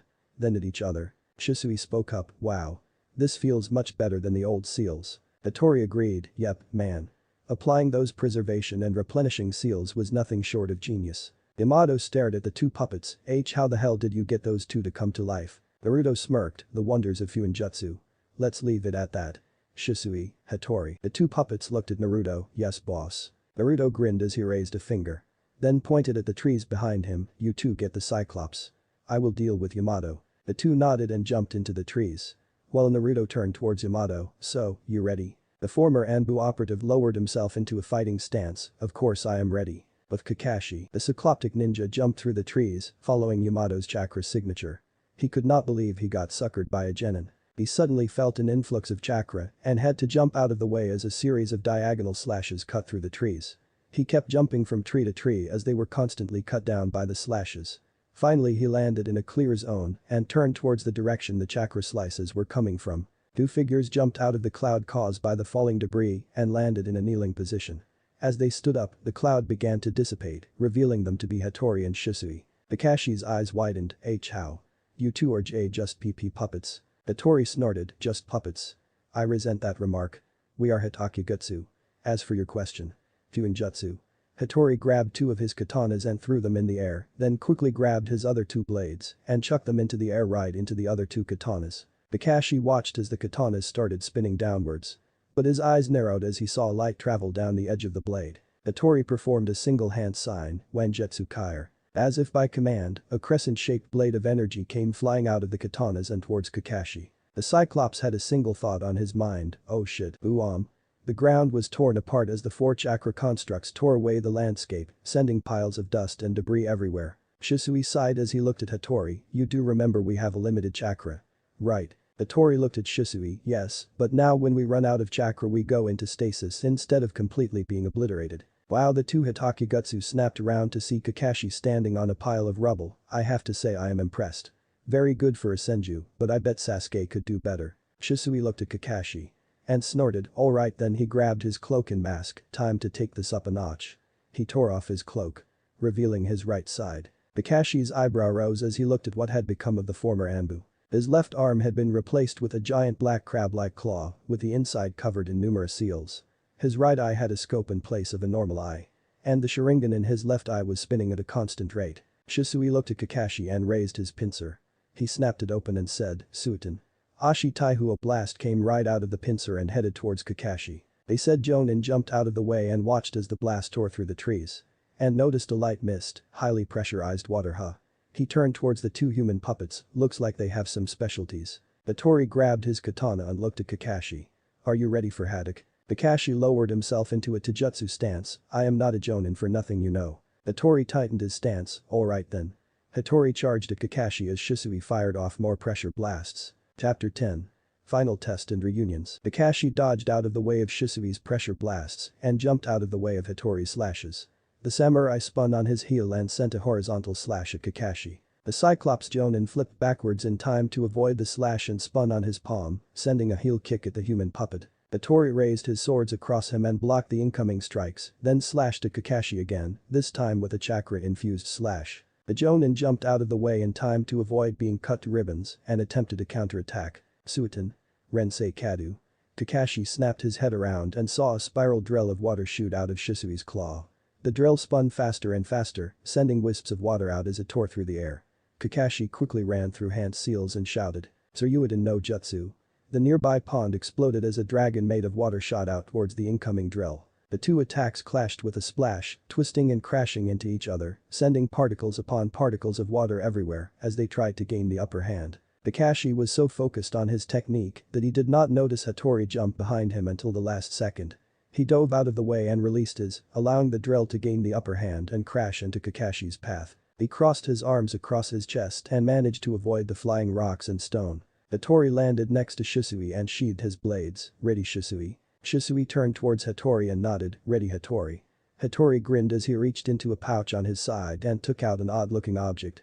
It had two hollow parts that were in the shape of the hilt of each of his blades, and it had a chain attached at the bottom. There were also what appeared to be polarized attraction seals placed on its sides. Hattori slipped them onto the two katanas on his right side.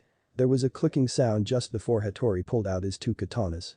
The object that he had placed on their hilts connected the two at the hilt and then forced the bottoms of their hilts to connect with each other, creating a double-bladed sword. Hattori spun the blade in one hand. Then gripped the combined hilt as he charged chakra through it, Joujin Kair. The chakra shaped around the sword as he swung it, sending a barrage of crescent-shaped chakra slashes at Kakashi. Shisui held up his claw and forced it to widen at 180. A seal in the joint of the claw glowed brightly as the Uchiha human puppet spoke, Bakuretsu Gajutsu. An explosion of water erupted from the claw and formed into a larger version of said claw. Shisui jumped to Kakashi and raised the claw back before he shot it towards Jonin. Kakashi reacted quickly and performed hand signs, Doten. Iwakabe, a wall of stone erected itself and stopped the incoming strikes. The resulting explosion caused by the blocked attacks created a cloud cover that blocked out all vision in the area. Hattori and Shisui got ready for a counterattack, unaware of the shadowy figure behind them. Naruto vs Yamato. Naruto and Yamato charged at each other as wood shot from the ground around them. Yamato created a spear out of wood, while Naruto pulled out his own bow staff and rode on one of the roots that were heading towards Yamato. The two clashed weapons, making Yamato's staff split from the sheer force behind Naruto's staff. Yamato looked at the staff and turned towards Naruto, nice staff. Where did you get it? Naruto smirked as he applied more pressure, making Yamato's staff snap in two. He swung the ornate staff at his fellow Mokuton user, making him jump back. Yamato landed on the ground and forced another wooden staff to grow. Naruto spun his staff around, I got this staff from my sensei. Yamato raised an eyebrow as he scratched his head. I was unaware that Akasuna no Sasori knew how to perform Bijutsu. Naruto grinned. Before he suddenly vanished. Yamato spun around and blocked a strike from Naruto, who was chuckling lightly, whoever said I got it from Sasori sensei. He kicked Yamato in the chest, making the wood using Anbu operative cringe as he blocked another strike from Naruto. Naruto suddenly jumped into the air and threw 3 kunai at Yamato, who ducked out of the way, making them fly into the trees. Naruto grinned as he sealed up his staff, perfect. He ran through hand seals and shouted, Mokuten. Dajirin no Jutsu. Naruto punched his arm forward, sending thick spiked roots at Yamato from his arm. Yamato leapt out of the way and ran through hand seals, Mokuten. Mikujaheki. Pillars of wood shot out of the ground and formed a dome around Yamato, blocking the incoming wood spikes. Naruto frowned and then grinned as he performed a hand sign with his free hand, origami no Kajiri. The spiked roots quickly split apart into paper and formed into several whirring buzzsaws and then sliced into the wooden wall created by the former Anbu member. Yamato saw the wood begin to split and opened up a port behind him in his wooden wall and got out just as the saw blades completely cut through. Naruto saw Yamato get out of the dome and was about to attack him. When he suddenly froze and his eyes widened. He then sighed in annoyance and sat with his legs crossed, grumbling about idiotic teammates and their stupid egos. Yamato saw Naruto's condition, aren't you going to attack me? Naruto sighed and scratched the back of his head. Why bother, even if I do I would have failed this test because my damn teammates aren't willing to work together. Yamato raised an eyebrow, how do you know that? Naruto stood up, you know those 3 kunai I threw at you? Yamato nodded his head. Those were actually transformed clones that I sent to get the 3 stooges to work with me. But apparently those 3 don't want to work together. Yamato raised an eyebrow, how do you know that? Naruto chuckled, Kage Bunshin was originally created to be a reconnaissance ninjutsu, if one dispels, then I get all the information that the clone originally had. I sent 3 clones to try and get the 3 of them. I can tell you exactly what they said. Naruto coughed and spoke in a voice sounding much like Kiba, no way you dead last orphan bastard. I will not work with my competition to Hinata's heart. He then coughed again and spoke in a voice very reminiscent of Sakura, no way you dead last dope, neither I nor Sasuke-kun needs the help of a worthless loser like you. He coughed again and spoke much like Sasuke, I am an Uchiha, an elite, I don't need the help of a clanless bastard. Yamato sighed as he massaged his temples. Naruto continued to speak, and to add to that, they all ran a kunai into my Kage Bunshin's chest, wholeheartedly thinking that they were the real me. Yamato gasped in shock, his own teammates attacked his Kage Bunshin with intent to kill, thinking it was the real Naruto. Naruto shrugged his shoulders. Well, since the test is now over and useless, I am going to go sit down. He reached into his pocket and pulled out an apple and bit into it. Juicy. He walked over to a nearby tree and continued to eat his apple. Yamato meanwhile was rubbing his temples, oh boy. 20 minutes later, Kakashi walked through the trees, confused as hell. He had snuck up on the 2 puppets and was about to take them down when they fell over, utterly useless. He had sealed them into a scroll and headed off to find his opponents. Only to find him and Yamato conversing over things such as architecture and botany. He walked up to them and asked, why aren't the 2 of you fighting? The test is still. Yamato interrupted Kakashi. The test is over, Naruto is the only one who gets the true meaning behind the test. The others would sooner stab their teammate in the back than work with him. Kakashi sighed. He hoped the last Uchiha would be smarter than this, he knew Kiba and Sakura were not smart enough to get it, but he expected the last Uchiha of all people to get it. He shrugged his shoulders and thought to himself, well, I am sure once we begin training him he will understand. 5 minutes later, Kiba, Sasuke, and Sakura were tied to the logs, while Naruto was arguing with Kakashi about his human puppets. Kakashi wanted to hand them over to Sasuke, thinking he would have more use for them, but Naruto told him that the 2 puppets were created by him and that he made certain that nobody else could use them except for him. Kakashi eventually relented and gave Naruto the scrolls, saying that if the Uchiha could not use them, then they were useless. Naruto tucked them away, but made certain to keep a close eye on Kakashi. Kakashi turned towards the group, alright, I have good news and bad news. The good news is that none of you will be sent back to the academy. The 3 tied up genin cheered, but Naruto narrowed his eyes. The bad news is that all of you will be dropped from the shinobi program. What? All 4 of the genin shouted, with Naruto leaking killing intent. The blonde genin stepped forward and snapped at Kakashi. What the hell is there in dropping us from the shinobi program, you ass? Kakashi glared at Naruto, because none of you deserve it, not one of you could get the true meaning behind the test. Naruto snarled at Kakashi and shouted. None? Dumb ass, I figured it out in the first few seconds, we had to work together as a team, why the hell do you think I sent those damn Kage Bunshin after those 3 to get them to help? Kakashi snorted, if the Uchiha could not figure it out, I doubt a dead last orphan could. Yamato stared at Kakashi in shock. This was not the man who he admired for so long. Naruto rolled his eyes and walked over to the 3 genin and reached into their pouch and pulled out a single kunai each. He tossed them towards Yamato who caught them, checking them for traces of my chakra. Yamato did as such and found that all 3 kunai had Naruto's chakra covering the entire blade. He looked at the 3 genin and gave them a haunting look, scaring them half to death. You 3 attacked Naruto without provocation with intent to kill. Sakura snapped, it was just a cage bunshin. Yamato glared at her and snapped. But you didn't know it was a cage bunshin until after you stabbed it, am I correct? Sakura opened her mouth to retort. Only to look down. Kakashi sighed, very well, I will give all of you a second chance. Naruto, you are allowed to eat. But do give them any of the bento. Kakashi and Yamato vanished, leaving Naruto with the 3 bentos. Naruto flicked his wrist and 3 bushes appeared in front of them. A sharp branch cut the ropes and he spoke, eat, you 3 need to keep your strength up. Hibble looked at Naruto with confusion, but Sensei said. Naruto cut him off before he could finish. Kakashi said that I wasn't allowed to feed you anything from the bento, he said nothing about growing a bush with food on it. Now eat. Sakura fed and said with disdain dripping from her voice, I don't need a dead lass to feed me uprf. Naruto grabbed a pear that he had grown and shoved it, large end first, into her mouth. Naruto shook his head, man, do you always complain? Naruto sat down and opened the bento. And he quickly pushed it to the side and grabbed an apple off of the bush in front of Kiba. Kiba frowned and whined, hey, that's mine. Naruto finished the apple and threw the core at Kiba. I grew it. It's mine. He took a pear from Sakura's bush and dealt with it. What did I just tell you for? Kakashi suddenly appeared in front of them and shouted. Naruto, unfazed by the killing intent answered, feeding my teammates, you didn't say a damn thing about not feeding them, you only said don't give them anything from the bento. Kakashi looked at Naruto, is that your excuse? Naruto bit into a peach he had grown on Sasuke's bush, pretty much. He tossed a pear at Kakashi. There you go. Kakashi caught the pear. And gave them an eye smile, then.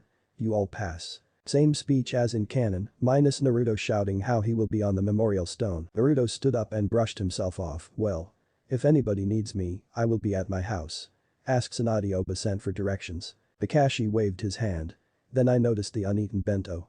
Hey Naruto, why didn't you eat the bento? I made it myself. Naruto sighed and walked over to the bento. He then walked over to Kakashi, because. Your food sucks. He opened it to reveal what looked like pre-chewed dog food and raw fish eggs and. Was that a tendril, a pile of junk that looks like it was pulled out of a toiletry system, does not count as food, who taught you how to cook? Kakashi scratched the back of his head, I kind of don't know how to cook. Naruto slapped his face, if this is my sensei. We are doomed. 2 weeks later, Naruto was gritting his teeth as he walked into the mission hall with Tora, the demon cat in a cage he made from his Mokuton abilities. And inside the room was Daimyo's wife. As soon as she saw Tora, she shouted, oh, my Tora-chan. She ran over and opened the cage before she scooped the cat in her arms. Oh mommy missed you so much. She began to squeeze the cat extremely tightly before she paid for the mission and left. Tsunade sighed and looked at the mission scrolls, okay, so for D-rank missions, we have to clean out the gutters, walking the Inyazuka dogs. Tora. Tsunade cringed as she heard Daimyo's wife scream. Or you could. Crash.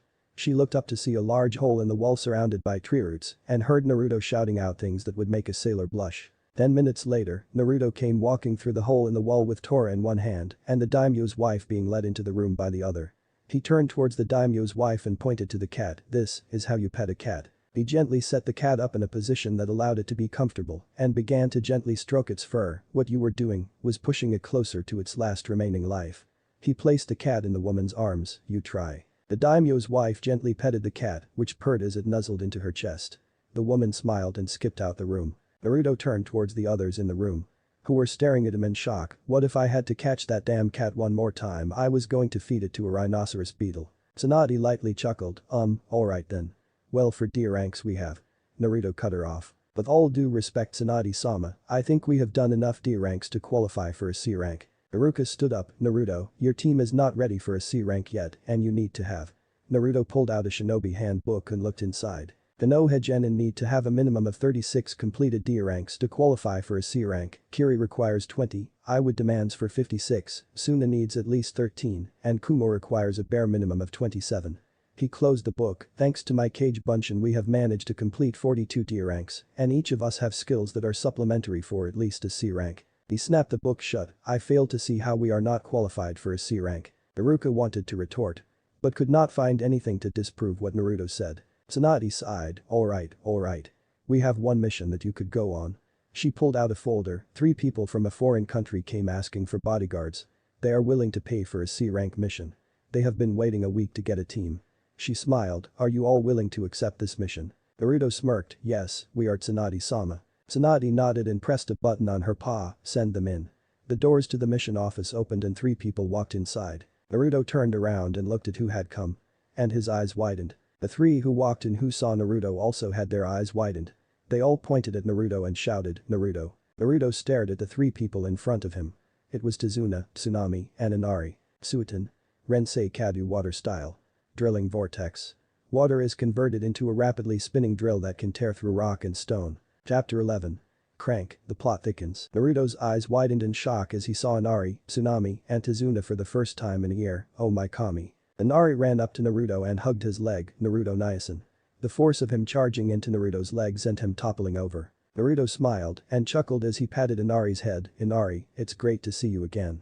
He grinned and stood up, Inari still clutching his leg, man, you have gotten big, haven't you? Inari grinned a fox-like grin as he looked up at Naruto, yep, and I am stronger too. He flexed his arm, trying to show off his muscles. Naruto chuckled, that you are Inari. He looked up at Tazuna and Tsunami and smiled, hey Tazuna Jiji, Tsunami-chan. Tsunami smiled and walked over to Naruto, wrapping her arms around him in a warm hug. It's so good to see you again, Naruto. She smiled as she looked down at him, you have certainly grown the last time we saw you. She pinched his cheek playfully, have you been eating your vitamins? Naruto chuckled and rubbed his cheek. Yes Tsunami-chan, I have been eating my vitamins. Naruto then playfully poked her in the stomach, I really owe you for teaching me how to cook. I would have died of food poisoning from my own cooking years ago if it wasn't for you. Tsunami blushed at the praise as Tazuna walked up and patted the top of Naruto's head, ha, true, the first time you made us something to eat, I almost chucked it up then and there. While the 4 were talking, everyone in the room was watching the events unfold before them until Tsunade coughed, drawing the conversation to a close, Naruto, how is it that you know the clients? Naruto smiled, well, when I originally left Konoha years ago to train, I ended up in Nami no Kuni. He smiled and looked at Tazuna, Tsunami, and Inari. They helped me out back then. Tsunade raised an eyebrow and sighed, very well. Now, all of you are to be ready to head to Nami no Kuni in Hokage-sama, if I may interject. Everyone turned to Kakashi, who was for once in a serious stance. Tsunade raised an eyebrow, what is Kakashi? Kakashi cleared his throat and looked her directly in the eyes.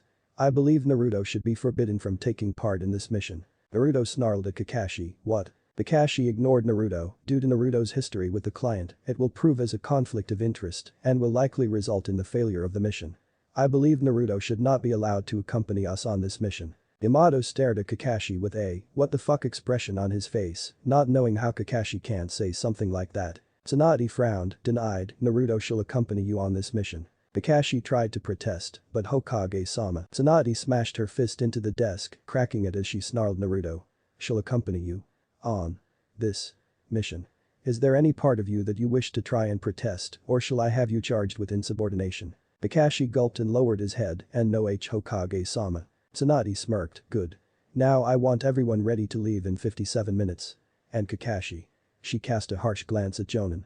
If you are so much as a second late, you will be demoted to academy student and have to retake the entire Shinobi Academy from scratch, am I clear? Kakashi's eyes widened as he vanished in a shunshin to get ready for the mission. Tsunade chuckled to herself and looked at the remaining members of the team, well. What are you waiting for, go get ready. Sasuke, Kiba and Sakura left, but not before casting harsh glares at Naruto. Yamato stayed behind as Naruto turned back to Tazuna, Tsunami, and Inari, so, this question has been bugging me, but how is Kaiza doing? Tsunami, Tazuna, and Inari flinched. But surprisingly hit it well.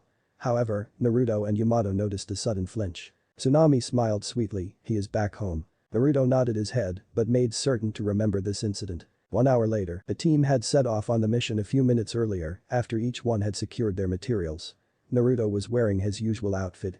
But if one looked closely, they would notice that 3 of his scrolls were not in their usual place, and his stance allowed him to reach for his bow staff quickly. Yamato was also in a stance ready for attack. Every other shinobi in the group was lazily walking, as if this would be a walk in the park. Naruto sighed as he rubbed his forehead, why oh why did I get stuck with these people? Naruto was about to continue looking forward. Until he felt a pair of breasts press into his back. Sighing he turned his head, Kaiu-chan, what are you doing? Kyuubi grinned, hugging you. Naruto sighed once more. Kyuubi had insisted on coming with them. And since she was not a shinobi, there was nothing any of them could do to stop her from coming with them. Not that Kyuubi minded her company. He just wished that Kiba, Sasuke and Kakashi would stop sending lust-filled looks at her. Kyuubi smiled.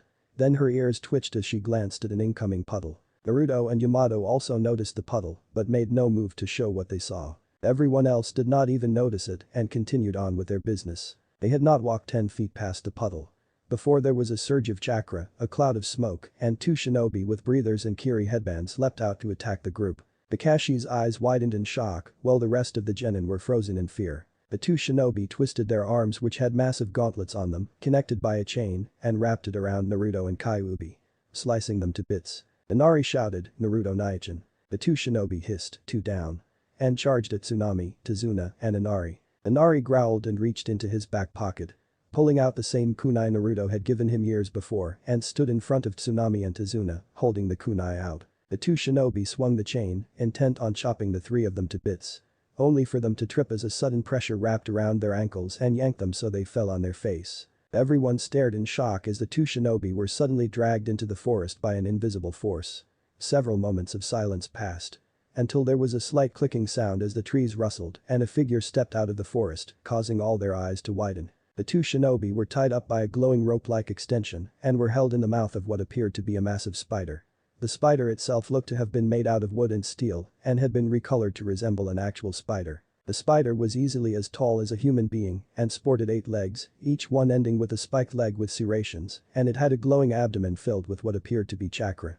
Except it was a purplish color. It had 8 eyes and on the back of its abdomen, a tenchurin flower with a single red slitted eye in the center. But the spider itself was not what caused everyone's eyes to widen. It was who was riding atop it, Naruto Uzumaki and Kyuubi, who had just moments ago been sliced to bits. Naruto Nai-chan. Inari ran up towards Naruto as he got off of the giant spider. Inari sobbed into his leg, clutching him tightly. I thought you died. Naruto smiled and patted Inari's head. Hey, I ain't going to die that easily. Naruto smiled down at Inari. He then frowned, turning his gaze towards the 2 captured Kirin. Now, let's see what you 2 know. One of them scoffed, we'll never talk. Do your best. Naruto grinned darkly, oh I intend to. He raised his hand, which revealed 5 chakra strings connected between him and the spider, but first, introductions are in order. He flicked his wrist. The clicking sound was heard from the spider puppet. And 2 of the spider mandibles extended out and positioned themselves at the throats of the 2 Kirin. And a long needle shot out from both mandibles, just barely stopping before they pierced their flesh. Naruto motioned his middle and index finger, causing a whirring sound to be made inside the spider. The 2 needles were then filled with a black fluid, which was clearly toxic, and for a seal to slide onto the edge of the spider puppet's mandible. Naruto grinned as the Kirin started to sweat. Now. Where was I? Oh yes, introductions. He smiled, Demon Brothers. Meet Onagumo. He indicated towards the giant spider puppet, Onagumo. Meet dinner. One of the brothers was so scared he was actually shivering, while the other one scoffed a little, oh please, it's just a puppet. Naruto frowned, then smirked darkly, in a way. Yes, but how about a little biology lesson? When you are nearing death, your body starts to leak chakra in the bucket loads. To accommodate this little fact, the body also produces chakra at the same, if not a faster rate that the body is losing it.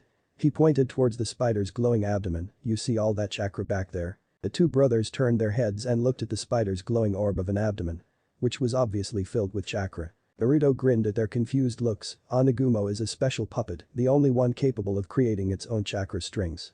But, for her to create the strings, she first needs a substantial amount of chakra in storage.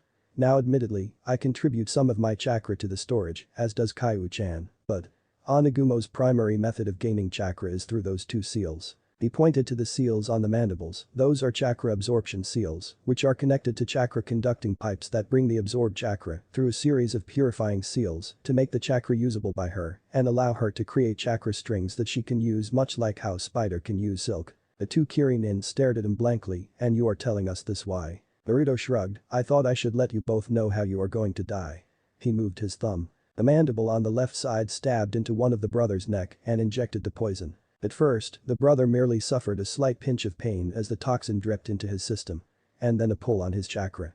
And then he was suddenly filled with agony as his chakra was yanked out of his body and felt his very chakra network get torn from how rough the chakra was being pulled on. The other brother watched as his brother seethed in pain, twitching repetitively as his chakra was being ripped from his body by the now glowing seal on the mandible. Finally, the seal stopped glowing and his brother panted as the needle was removed from his neck. Naruto smiled, now, unless you want to suffer again, I suggest you start talking.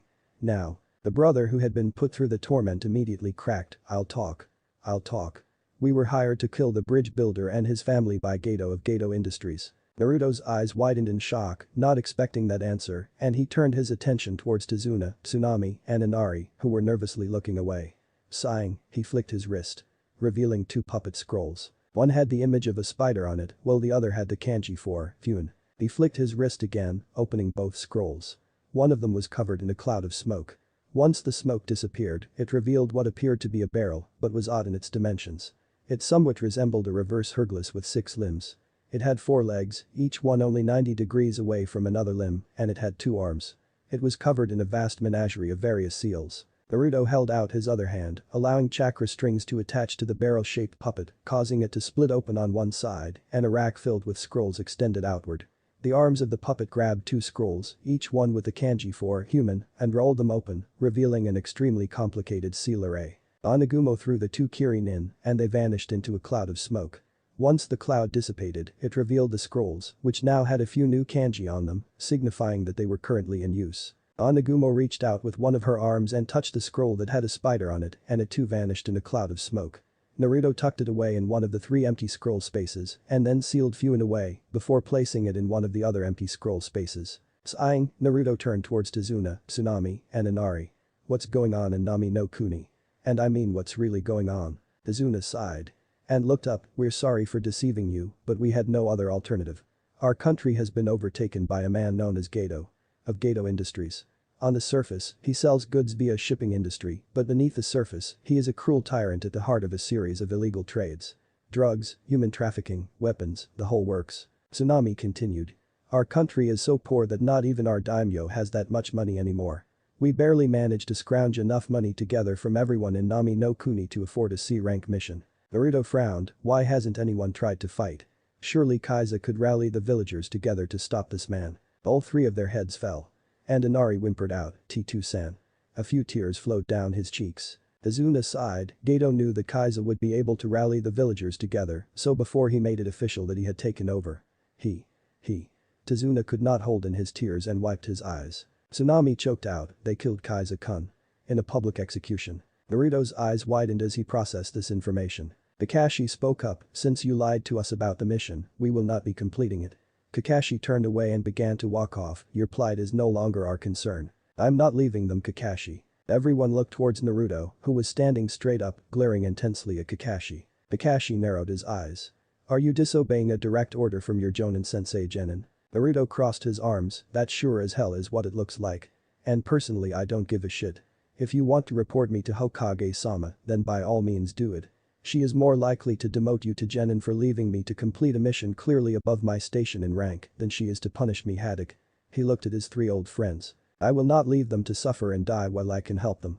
Even if I have to fight all of Gato's army by myself. Yamato smiled at Naruto's nobility. Truly, Naruto's heart was the greatest amongst the group. Kyuubi smiled and stood by Naruto, and since I am not an official shinobi, you can't tell me what to do anyways.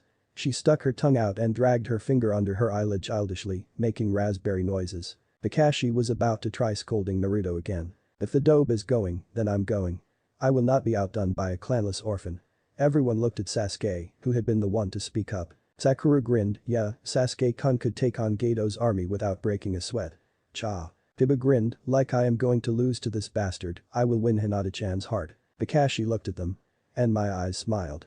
Well, if Sasuke is willing to do it, I see no real issues. Yamato sneered at Kakashi as the team shouted in approval. Naruto smiled and walked with Tazuna, Tsunami, and Inari. Sasuke and Sakura, along with Kiba followed up. Kakashi was about to follow. When Yamato grabbed his shoulder, Kakashi-senpai. Can I speak to you for a moment? Kakashi smiled, sure, what is it You've?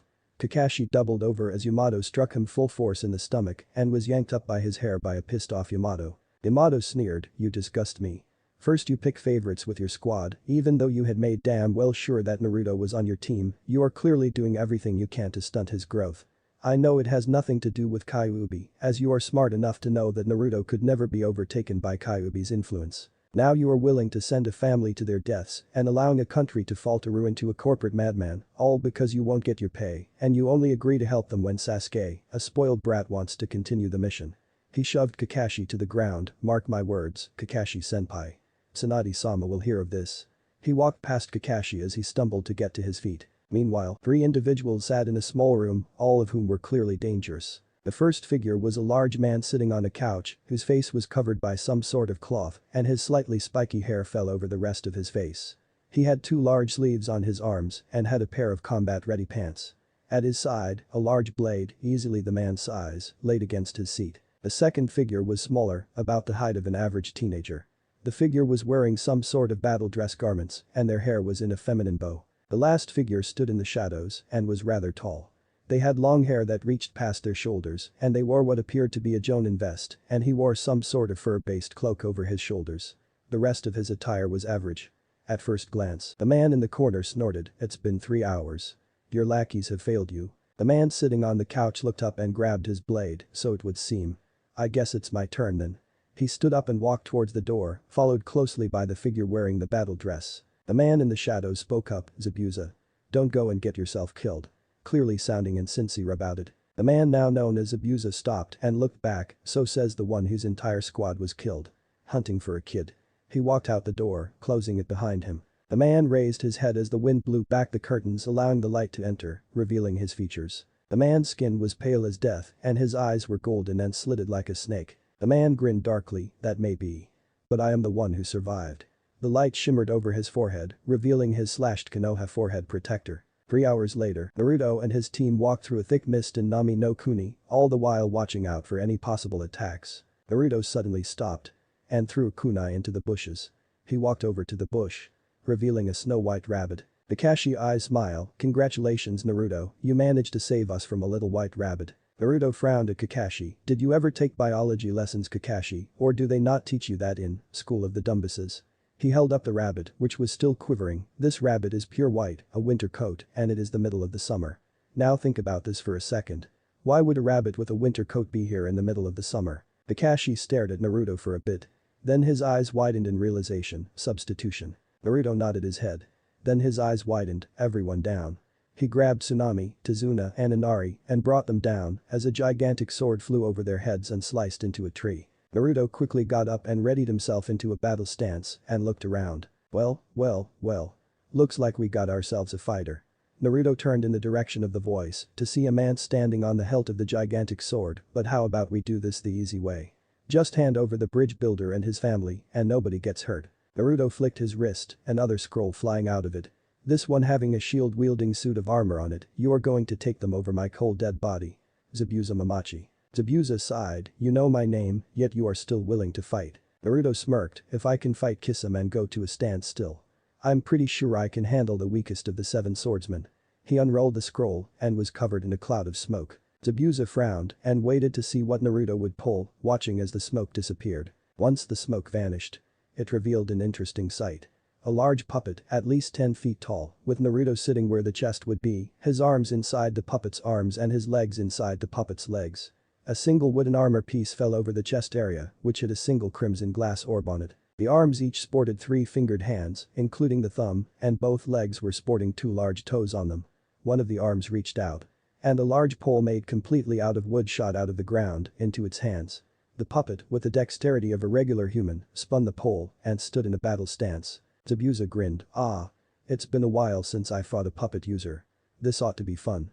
He ripped his blade out of the tree and flew at the giant puppet, swinging his sword down, which was blocked by the puppet's staff. The battle has begun. Thanks for listening. I do hope you enjoy it. Turn on that bell notification. Like, subscribe and comment down below. And also check out the others' videos I have created and enjoyed it. See you guys next video.